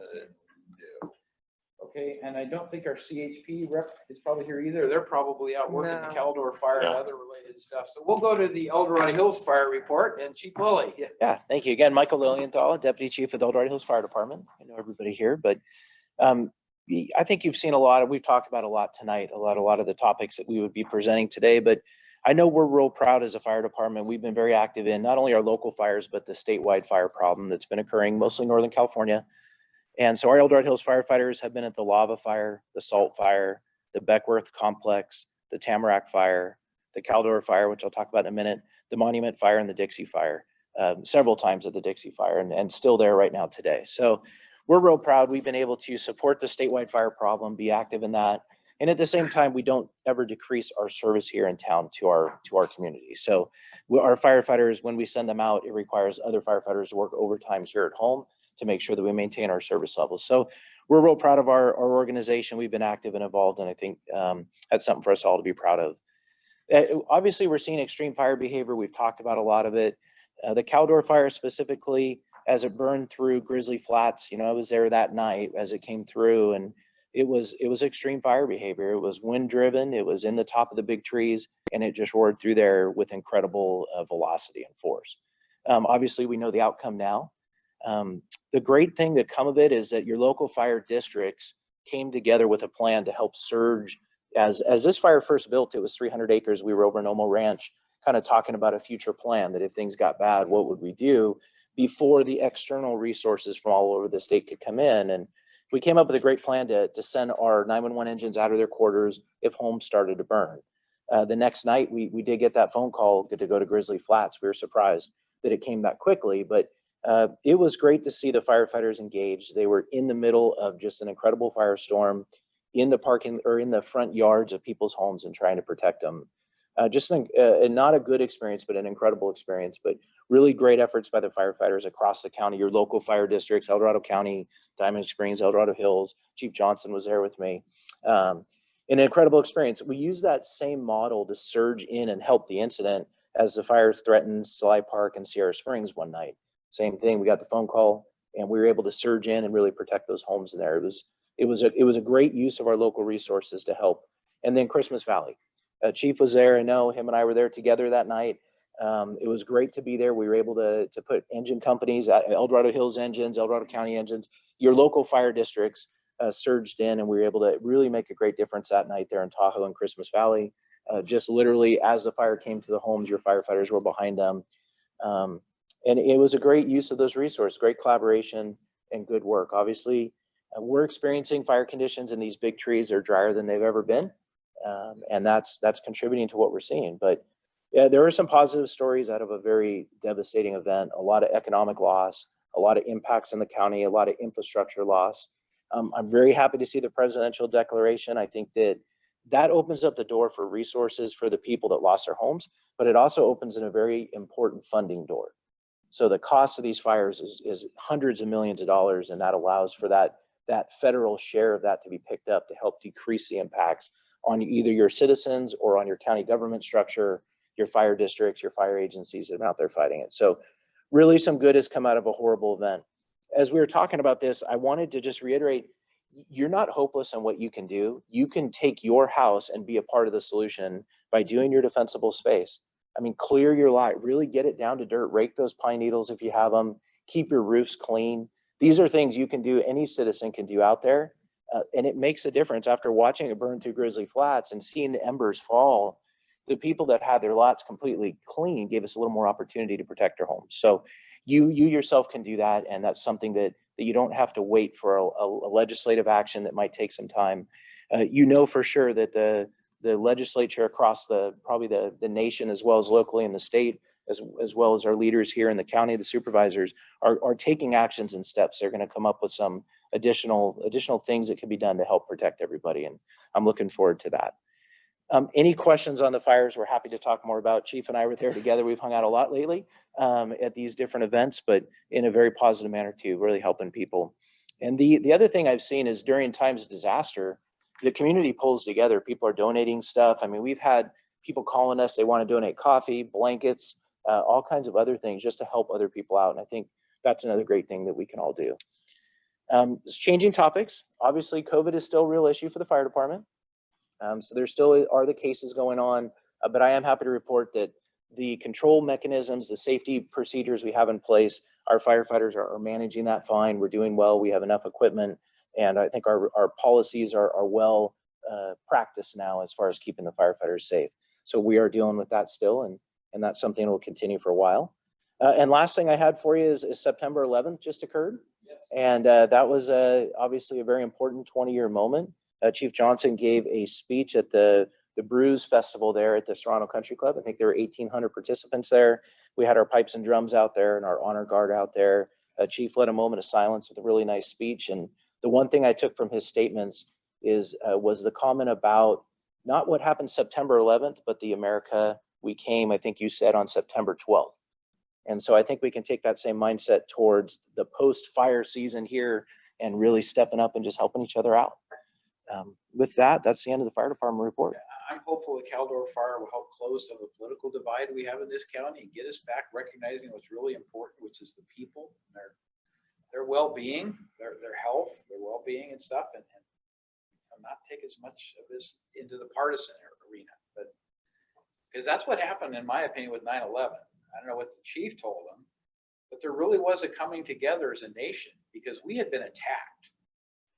And it was significant enough that people who had differing opinions all came together to try to help in some way. But I guess the lessons learned, it was not that long lived. It was relatively short lived. Although we got Homeland Security and other things out of it, which have been very helpful. So there were some long-standing changes that were made that were helpful. But that coming together as a community, as a nation, whatever. That's the part we need to figure out how to maintain once it happens. And hopefully with Caldor, we'll see more of that locally. So thank you, Chief. Statement in Christmas Valley in particular, our planning commissioner, Amanda Ross for District 5 lived there and her house was saved. Obviously she had to evacuate and so forth. Also at the Celio Ranch, Tom Celio owns and manages the ranch there. He used to be our deputy director for maintenance for DOT for many years. And so, you know, very personal to us, even, you know, and the county as well. And a question I have for you, Mike, is there was a fire up Green Valley Road. Was that structure, was that due to the lightning strikes that we had a few nights ago? So I was at the Dixie Fire, but Chief was there. Chief, you want to answer that one? A little bit about the fire up there in, I think, East Green Springs Ranch you're talking about.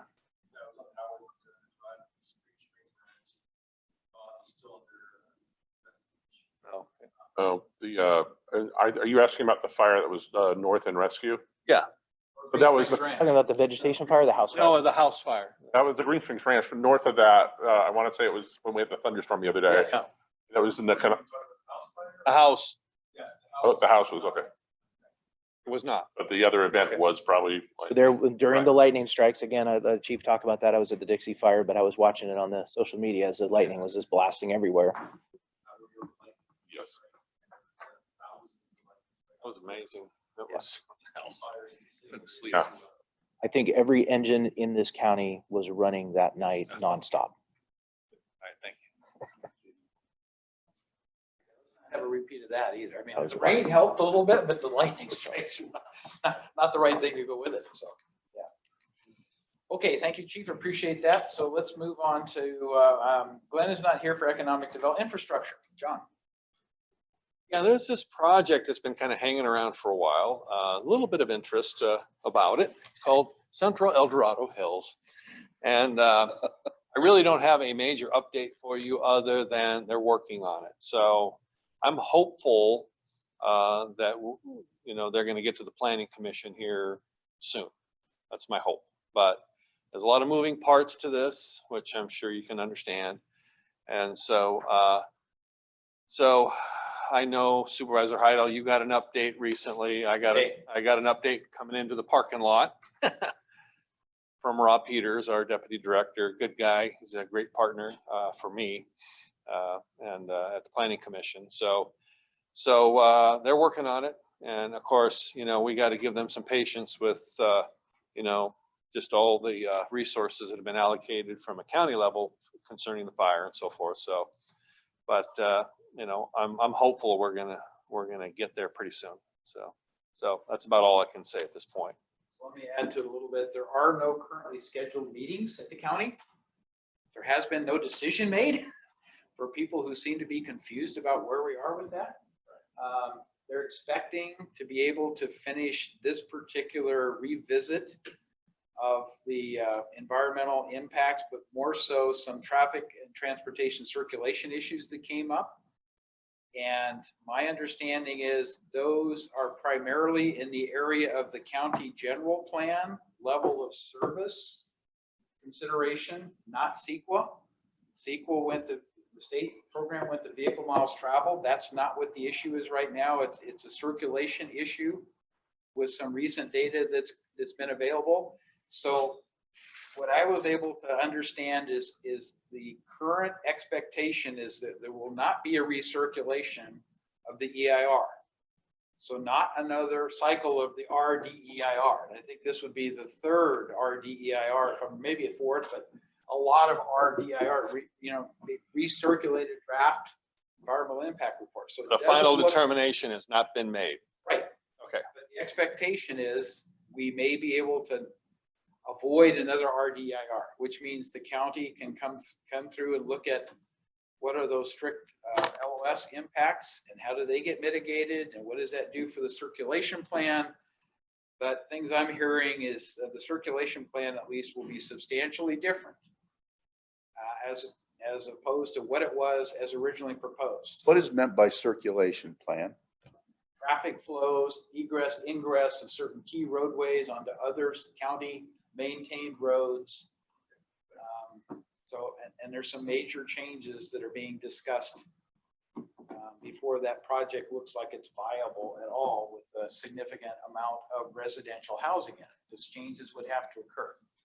So there's been essentially a new finding that's come about that requires that to be revisited, and our DOT is right in the middle of it. And as they make that determination and working with our county council, we'll get, you know, the final word along with planning and building as to whether you know, we can continue the process without having to do an RDIR, which would be the quickest way to get it back to the planning commission and public hearings to be restarted. If there's got to be another RDEIR, then you're probably talking a minimum of 4 to 6 months before we see anything back to the planning commission. There'll be a lot of work going on, but not transparent to people, right? I'm hearing there's a good possibility that will not happen. So, but again, that final determination needs to be made. So that will probably be made, I would guess, in the next couple weeks is what I'm hearing. So, but that is all. I guess the question, John, you said substantial traffic changes. It would seem to me if they're that substantial, that as much as we all may want to have to read another 200 pages of another third or fourth RDIR, isn't that what the whole process is about? Rather than having being made in the planning department and presented, shouldn't it be going out for a update environmental impact report so that residents can see what's on it? It's not driven by CEQA anymore. When the state changed the criteria, this is an LOS, level of service, But the traffic is a super requirement. and vehicle miles traveled are the key parameter they're looking at. This doesn't affect vehicle miles traveled. This affects circulation at certain intersections that were originally proposed that don't seem to work anymore. Probably prudent we don't go into any more Right, detail. I understand. So there was new findings made. DOT brought it up. That discussion is going on. The original proposal, if it comes back the way that's anticipated, will be substantially different on the circulation process. But What let me, happens at interfaces of county roads? let me reiterate what Supervisor Heidel said, Tim. It's that, they changed the scope of CEQA, as you know, to VMT. But we, with our general plan policies, have the level of service still intact, okay? So as Supervisor Heidel said, it's not a CEQA thing. So you may not, more than likely not have to go through the CEQA process to reopen it because it's not a CEQA issue. But there's still got to be dialogue. There's got to be a presentation Yeah. by staff. There's Full gotta be disclosure. answering of questions about what the mitigation is. Is Right. it sufficient to accommodate the impact as currently defined? So our general plan policies are not the full consideration of CEQA. CEQA is focused for BMT now. LOS is not there. LOS is still a county issue. So now they have to overcome the challenges at the county level in terms of LOS and impacts and how you do that and how they would modify. Now, is there an opportunity that would impact BMT after the fact? I don't know. But also you gotta remember if traffic patterns are gonna change, then things like air quality is going to change. Air quality is a CEQA requirement. And I mean, it's hard I understand we're trying to divorce things and it's hard in a project like this because there's so many moving parts. I'm just saying that I would probably rather see, if it's not CEQA under traffic, it may be CEQA under either noise, acoustics, or maybe CEQA under air quality, because of different traffic patterns that will form. I'm guessing they're going through that process right now. So it's my guess. In general, the impacts are probably less in those categories you're talking about with what happens as it plays out in the big scenario, but who knows? I mean, we need to wait and be patient and understand what's actually being proposed in the current time frame with the changes and then do the full evaluation. So APAC will have their responsibilities again to look at that and kind of scrutinize it, make an independent assessment of whether those mitigations are sufficient or not. But my interpretation, the emphasis is really going to be on LOS. And we'll see. So Okay. anything for me? Any other questions? Or yes. I noticed little lawn signs up around my neighborhood. It says parksnotparker.net. Is there something, is there an action item, something coming up regarding the rezoning of the former golf course? When I went to the website, it was all like historical data.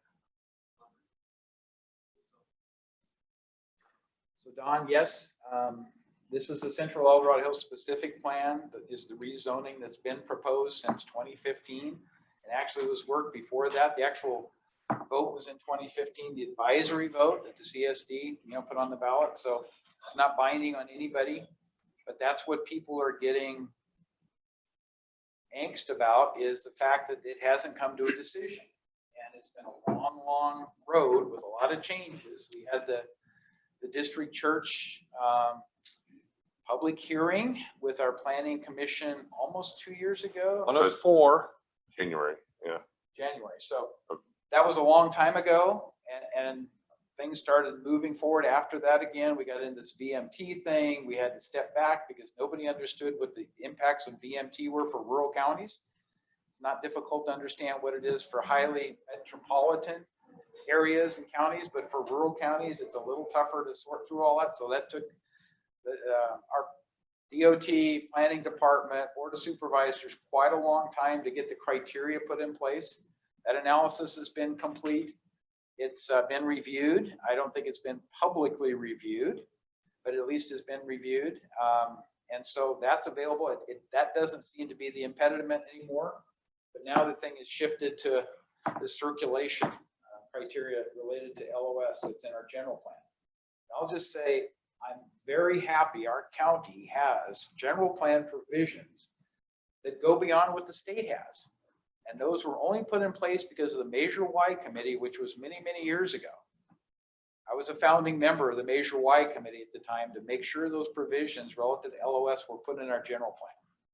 Now, there's certain projects, SB 35 projects, that we are struggling to find any way of having the ability to influence what those decisions are related to level of service. But we're working on methods to get there. I guess that's the easiest way to state it without getting into the exact description. But you want to just mention what an SB 35 project is? It is the state's effort to help streamline affordable housing. And so it, generally speaking, converts a discretionary project, if you meet certain criteria, and converts it to a ministerial building permit.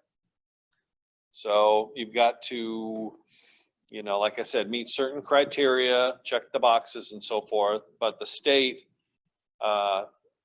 imposed, you know, even a shot clock and, you know, and strong statements that you cannot, you know, delay or what they call chill a project and so forth. And once a project comes in, depending on the size of the project, you have 60 to 90 days to review it and approve it, or it's deemed complete. So you really got to move on it. So what we're waiting for is some what they call objective standards. So we can apply some discretion through objective. We can impose some discretionary elements of that ministerial permit.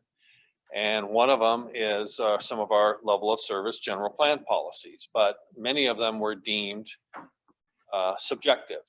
And so we're waiting for staff to come back with some objective standards that the Board of Supervisors can approve. So we can take back some of that land use authority that was lost as a result of that. So we're not opposed to, you know, low-income housing. In fact, Supervisor Heidel now, we're pushing for inclusionary housing in our housing element that's just been approved. And so we're looking for an ordinance now going forward with that. So we're, you know, and actually one of the assistant directors noticed that both the chairman of the Planning Commission and the board, you know, were strongly encouraging staff to include that element in it in El Dorado, you know, that represent El Dorado Hills. So that was important to them, that, yeah, we're willing to share in that, you know, as well, you know, and making that more affordable housing. So that's the basic nutshell of SB 35. So. Thank you. And the update I got is that affordable housing ordinance will probably be before the board for review and approval somewhere in the February to April timeframe of next year. So it's going to take a while to get it all done. It's not going to be quick turn, but discussions will continue through this year, and then hopefully we'll get something back to the board that we can make a determination on. So. In fact, we just approved one last week in Diamond Springs. So we've had 3, I believe, so far, and more coming. So. Seems to be a trend going on, right? That's what we get projects going on. Yep. Yep. They gotta meet certain criteria. But. And we've got the great Bree Mobius. Has been great to educate us and work with us concerning that from our county council. And so I wanted to shout out to her, and she's an El Dorado Hills resident as well. So that was a very concise review, the SB 35 conditions that was at your meeting last week. So and Bree made that presentation. So it's all recorded if you want to go watch it. Good attorney. Yes, she's very good. Makes it very clear. If you have a question, she provides a clarifying statement, in my opinion. First project was a little ugly, you know, we had some growing pains, but you know, because we're at the planning commission, it's kind of out of our bailiwick. We do discretionary projects and then being told, okay, here's a project, but you can't really condition it. So we're getting there. But again, we're missing some key elements, which we're hoping to have soon from staff. So, Okay, thank you. Just to, is this included as well, does it seem from the information I was kind of gleaning, in place, I kind of got the impression it was more design about this there, but taking care of it. It seemed like it had to do with the general plan and the fact that the former golf course was known as recreational, now they're trying, they want to change the zoning. Yes. Is that what you're just talking about? Is that something? Well, that's Central Eldorado Hills proposal. That's what they're proposing, is putting residential housing in many different forms into the old golf course area. That was their original proposal. but they're not proposing affordable housing based on the legal technical standard that would qualify as a SB 35 project. So. Yeah. Okay. Yeah. Thank you. There were some unrelated there. There's a picture of the related. Okay, good governance. Richard. Oh, yeah, well, it's getting late and I'll just touch on a couple of things. One of my acquaintances lives on Downeyville Road, brought home a point. They are going to do road work up there. And there were diverse notices placed on sawhorses up and down a couple of the streets there. And then it didn't seem to be consistent with the notices. And once people started to think, well, this isn't really happening, they started to disregard the parking notices. And then there were 4 different dates listed because they're going to do it sequentially. And basically they tried to find out specific details and they got shuffled around between DOT and the contractor. And they finally got a hold of DOT and DOT said, well, we'll put flyers out for everybody so they'll know. And they didn't. And so apparently they did start today and people really didn't think they were going to. So people got caught in their driveways or parking where they shouldn't be. And so, you know, it brings home the point, the importance of maybe the details, the devil's in the details. Yeah. That's the same thing happened in Cameron Park recently too. And you know, it's when your ox gets gored, then you wonder where the government was. And I just bring that point home, and I think Cindy relayed something on to DOT about it already, so that's appreciated. One question I have that maybe hasn't come to grips, we talked about redistricting. What's the impact on someone living in here by the shuffling of these district lines? What's going to be the impact on a citizen here? So the thing most people may not recognize about redistricting is if you have been currently elected to a district supervisor position, you retain that district designation and leadership through this redistricting transition, right? So for instance, no matter how the redistricting occurs for District 1, I will be the District 1 supervisor, even if District 1 ends up being something different than what it is today, substantially different. Typically, the numbering occurs from the western boundary to the eastern boundary. District 1, Eldorado Hills is 1. 5 is South Lake Tahoe. So generally there's a progression that goes through there. District 2 is south part of Eldorado Hills in the South County. District 3 is centric to Placerville. District 4 is primarily North County. And then District 5 is Tahoe.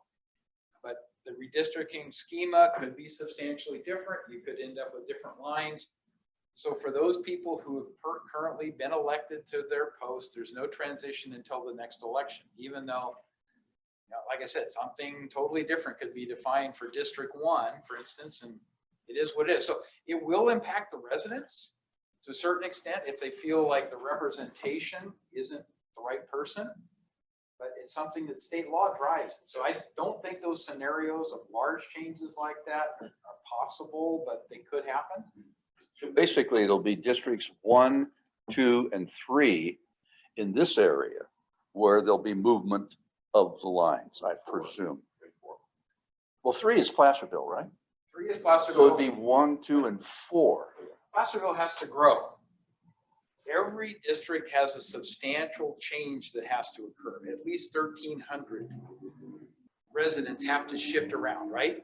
So it's where do you, for instance, on District 1, where do you cut back on the District 1 boundaries? If you were to just say, let's make boundary adjustments, right? Let's just shrink everything or expand a little bit, leave the basic context together.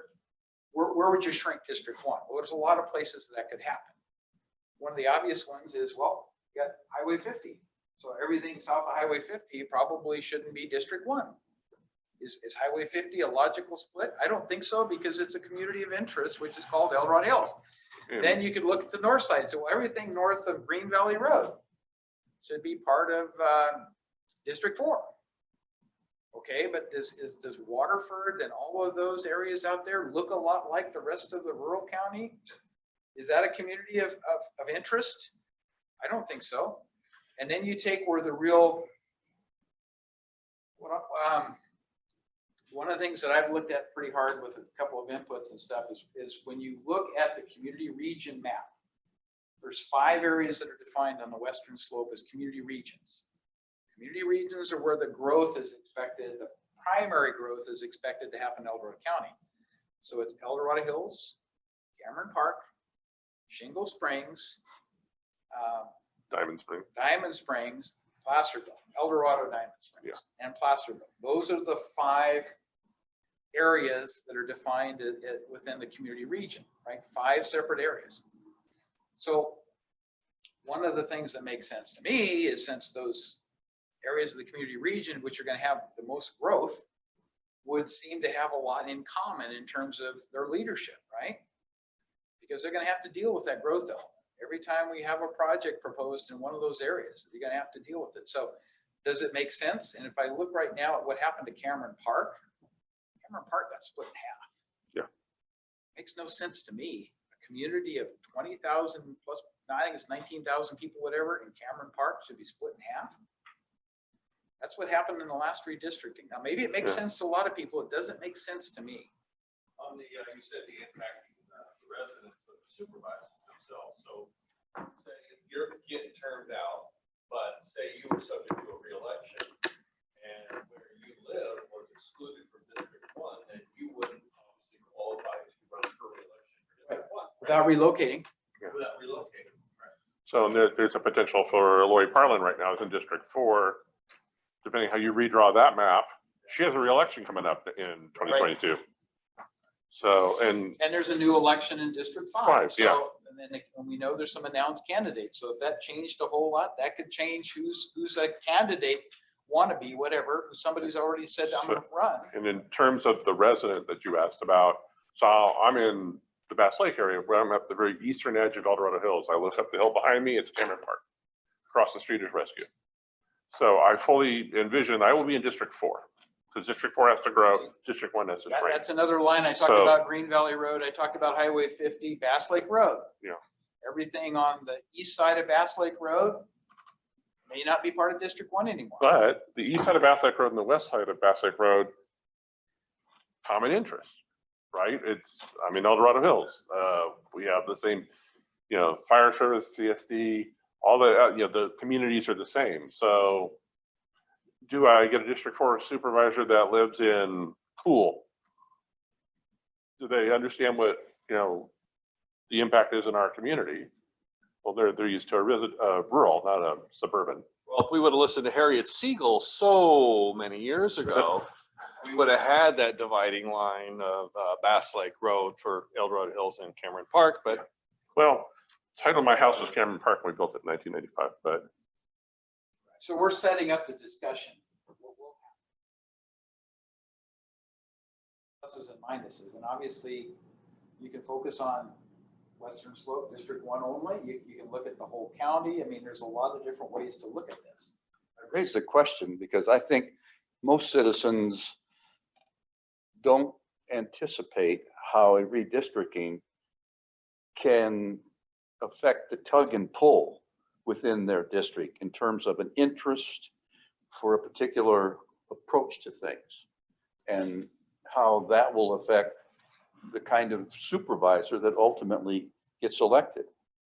And I think most of us probably just think, well, it's just going to be moving the lines around so there's a big enough pool of people in each one, or a similar pool of people in each one. And in fact, there's a question is, who's in the pool? Will affect the philosophy and the choices that that particular supervisor then will be making. And I think that's why people probably need to pay more attention to how these various communities of interest are being identified and selected. Because it is going to touch us. It is going to touch us.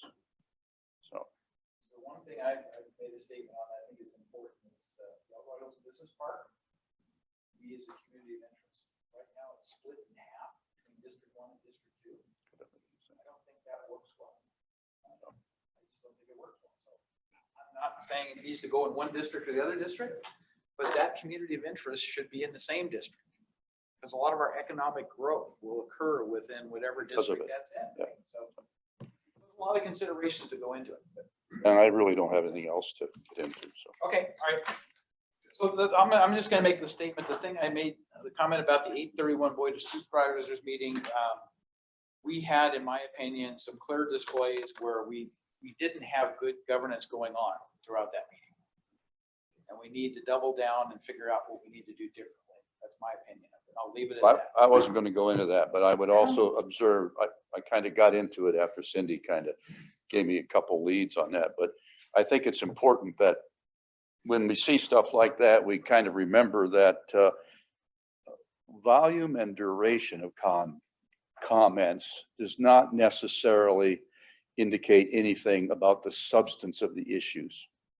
And in my listening, I felt that the underlying issues were being pushed aside, and emotion and volume of noise and duration seemed to want to take over. And I felt bad for those who were trying, I think, to move forward properly on an important issue. So my observation. Enough said. Healthy Communities, CETA is not here, so we'll defer them. An APAC. Oh, hey, APAC. So our meeting this month was scheduled for September 8th, which was in conflict with the Costco EDH 52 scoping meeting. So we had intended to have our meeting subject be about the the special meeting we had delayed from August when the Caldor fire started, and sort of the impacts of COVID on the planning staff and the Department of Transportation, which is about the Saratoga Way traffic analysis that's been completed in April, that we talked about maybe having a meeting in May.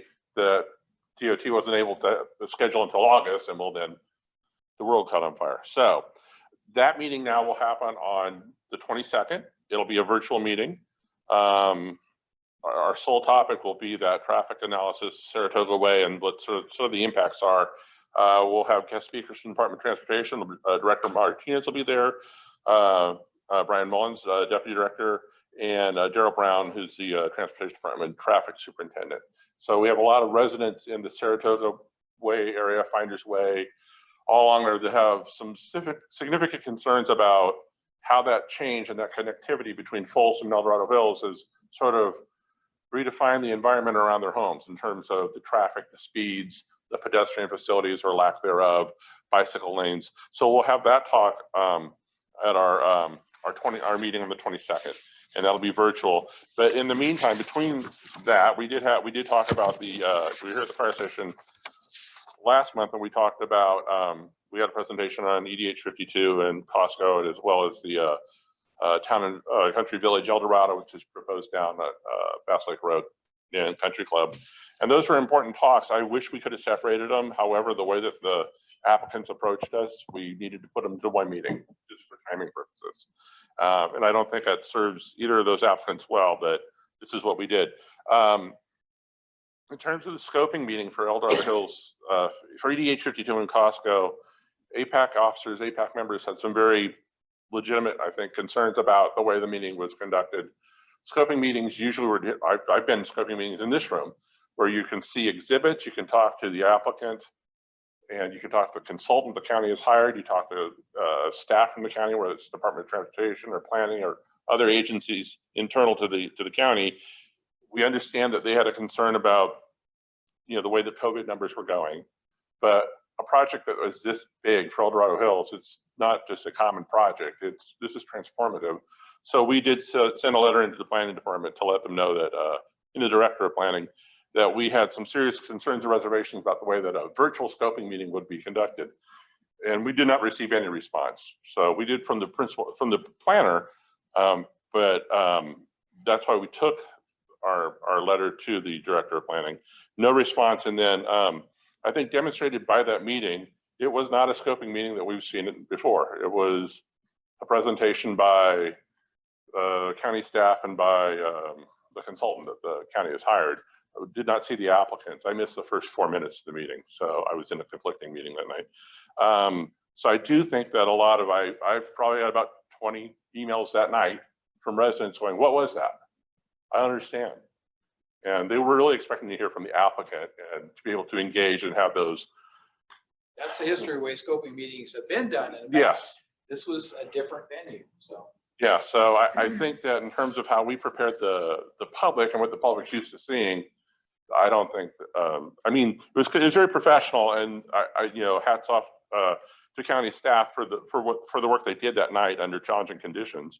But I really think it sort of short-served the community. So I'll leave that at that. I just remind everyone, in terms of APAC, we're always looking for help for reviewing projects. On our list right now, it's either on our list of projects we're reviewing or what we expect in the short term. Of course, the Central El Dorado Hills specific plan with up to 1,000 dwelling units. We've belabored that conversation tonight. The Creekside Village specific plan, which has in the process of preparing the draft environmental impact report. And the last number I saw was 676 single family residential lots, and that's at the south end of the business park. And that was from June 29th was the last number I saw. EDH 52 Costco, and they have an application in the county. Town and Country Village, El Dorado, we heard about their pre-application, and that's a mixed-use hotel, hospitality, mixed-use, commercial, retail, and about up to 1,200 residential units, primarily in townhomes, condos, cottages, and apartments. Village of Marble Valley specific plan, that's about 3,200 residential lots. The Lime Rock Valley specific plan, which is another 800, so it's about 4,000 with those two together, and those are at the south end of Bass Lake Road and the south side of US 50. And have not heard about it for a while. The Village is at Town Center West, which is sort of a mixed use change to their specific plan from 1990, well, technically 1988 and 98 for Town Center, where they had proposed initially, Oakmont had come in with the proposal to change, to have that mixed use designation so that they could do a lot of rental facilities for seniors, which we lack right now around El Dorado Hills with up to 50,000 residents. It's an amenity that we probably need. The feedback I got from the Board of Supervisors was that we've had a lot of senior housing develop. Maybe it shouldn't be limited just to a senior residential rental for that component of their plan. And they asked for maybe taking a look at it. And I haven't talked to Ken for a while about their project. I know they're working on it still. And that's about 35 acres inside their project. And they had initially projected about no more than 20 dwelling units per acre max. So it would be open up rental facilities, rental homes, open up to, it wouldn't be age restricted. So all those are things that we all have to sit and read these documents. Some of them are 1,500 pages, some of them are 200 pages. And then you read them again because you don't remember what was said at the beginning, and by the time you go to review them. So if anybody is looking to, you have an interest, maybe traffic is your thing. We would love to have a look at these projects and provide some feedback on what you've seen in terms of traffic. So hopefully we'll see everybody on the 22nd. I know we're talking about just Saratoga, but I think it'd be informative how the county and the DOT responds to questions. It's not, that's how what's happening with that specific intersection or area, but it's probably applicable to other areas of the county, El Dorado Hills, that people have questions about traffic. So probably be pretty informative. So we hope to see you there. I know that we will have, in November, we'll have CJ Freeland will be coming to update us on the housing element update. Things will be kind of settled down in November, they hope. So CJ will be making a presentation about that. So there we go. Thank you guys. Is there any questions?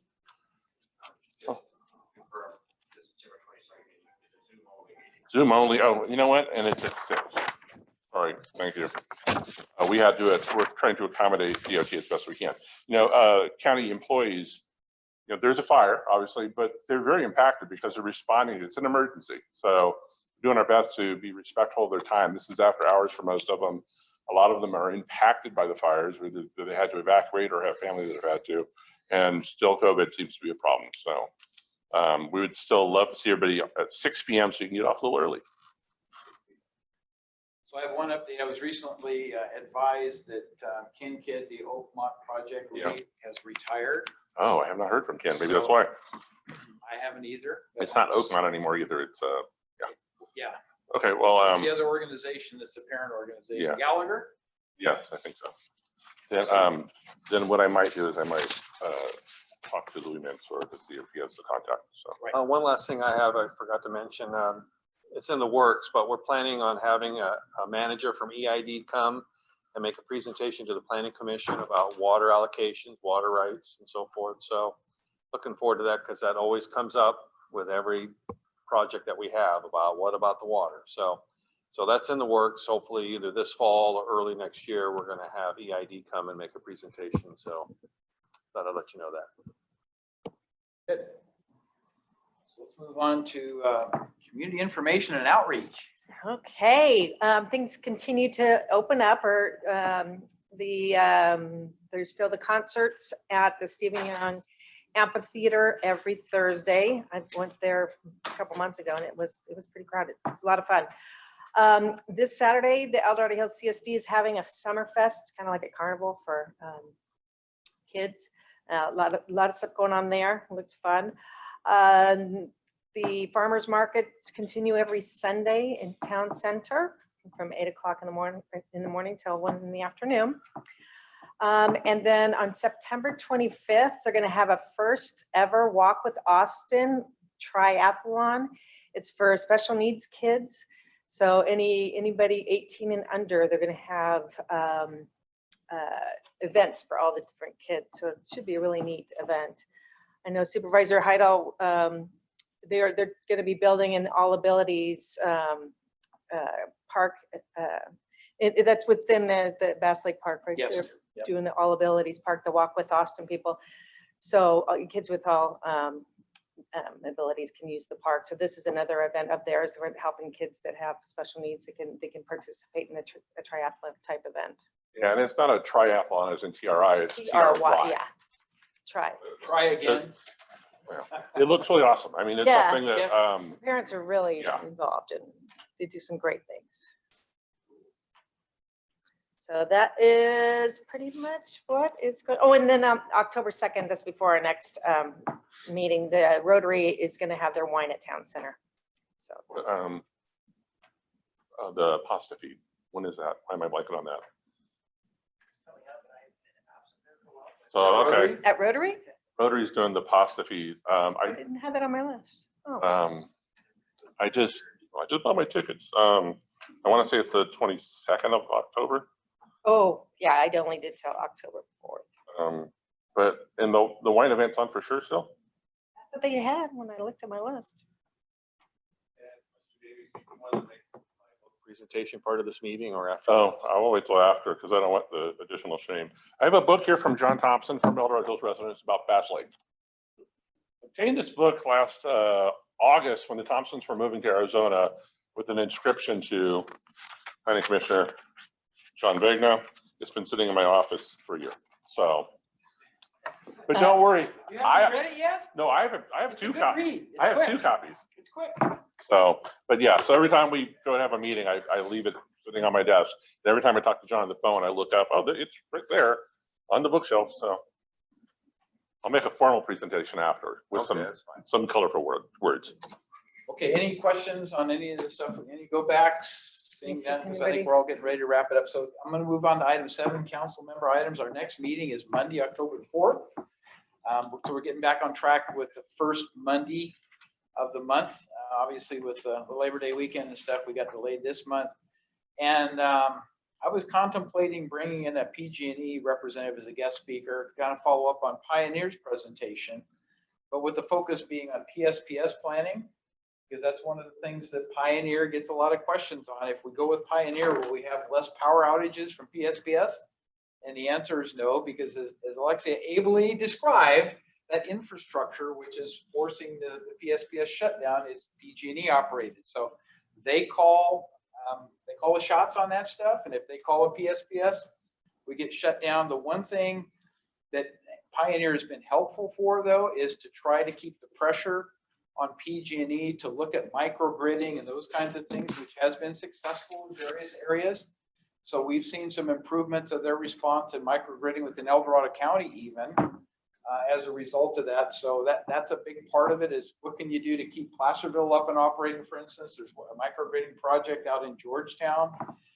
So things going on that Pioneer is helping to leverage their position into making sure that, you know, PG&E steps up and tries to address some of those things. So we should have hopefully fewer impacted areas, but not necessarily fewer events, because it's all weather dependent. Right? So that's the PSPS part of it. The other is undergrounding of utilities with the devastation of Grizzly Flat. One of the discussions that came up immediately was, why don't we use this as an opportunity to underground the utilities in the Grizzly Flat area? Great idea.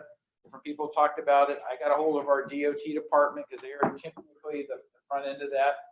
They reached out and talked to PG&E, and they've started that conversation. So other people are doing different things. We started that conversation directly with PG&E, and PG&E seems to be somewhat receptive based upon the meeting I had with their vice president recently. So they seem to be understanding the need for undergrounding more utilities and are working towards that happening. But it's hugely expensive. And the other thing the county now requires is if we do any digging, that we get permissions and plan on putting in the conduit for fiber, so that we can go to our broadband distribution when the fiber is available, put it in and stuff, get the conduit in, pulling the fiber at the appropriate time when the funding's available. Stuff is relatively inexpensive. So if you're trenching, trench once and put everything you can possibly think about in that trench in terms of conduits, at least. FYI, Paradise undergrounded their utilities after their event. So, Right. And that will help, but you can't do every community.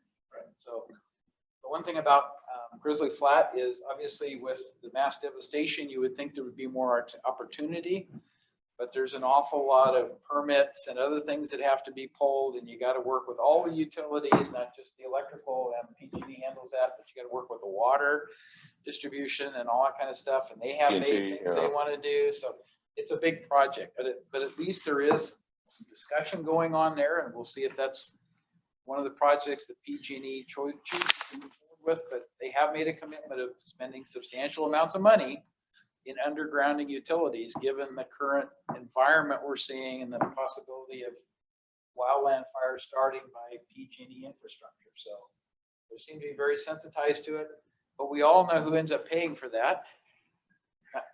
It's going to come back in some kind of a rate increase. They're probably not going to diminish their shareholder profits and stuff. And so ultimately the CPUC makes the determination of what's appropriate and how it is going to be paid for. So, but I personally believe that undergrounding will help us significantly in those areas which are highly susceptible to PSPS type events. Not necessarily everywhere, but getting rid of the overhead power lines and getting them underground is a much safer condition. There's still maintenance that has to be done. You don't do it once and bury it, forget about it, but it's a far better solution than just overland power poles. The transmission lines are still the biggest challenge, but so it's not, I believe the wine event was canceled in its place. It's a pasta drive-through dinner on October 2nd. Yeah, it's on their, it's on the Rotary Facebook page. Oh. So it's all the benefits from that dinner are going to Caldor Fire Relief. Where is it When is held? that? I believe it's being held at the CSD on Harvard Way, and it's Okay. drive-through like the Tri-Tip and Crab Feed was held for COVID. So, and they have, you buy a ticket, you pick the time you're going to pick up. There's still opportunities. I think there's still Plinko for Drinko. I can never remember the name for that one. There's still things. So, the Rotary does a good job. So. Excellent. That's good to know. I had not heard that date. The reason I know is because I was at the meeting. Yeah. Yeah, the one Mike wasn't there. Mike invited me and then so sorry about that. So basically, you're gonna buy tickets and order it, but then you either have to You go drive pick it through and up. pick it up, yeah. Okay, all right, And then so you have an there's no- opportunity to buy wine as well, I think is part of it. Yeah. So we had one of those at the fairgrounds that I thought was quite successful when they couldn't do a dinner. Yeah. They did the drive up, you bring your tickets in, you can either drive through or you could have somebody deliver it to your car, you know, that type of thing. And, but there was no in-house dining per se.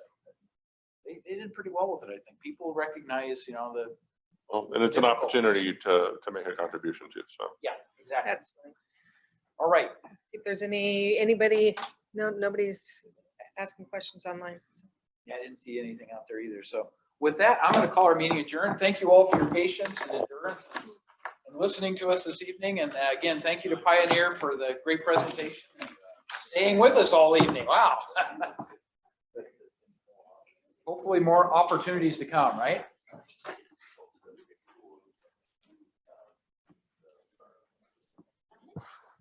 Coming right to me.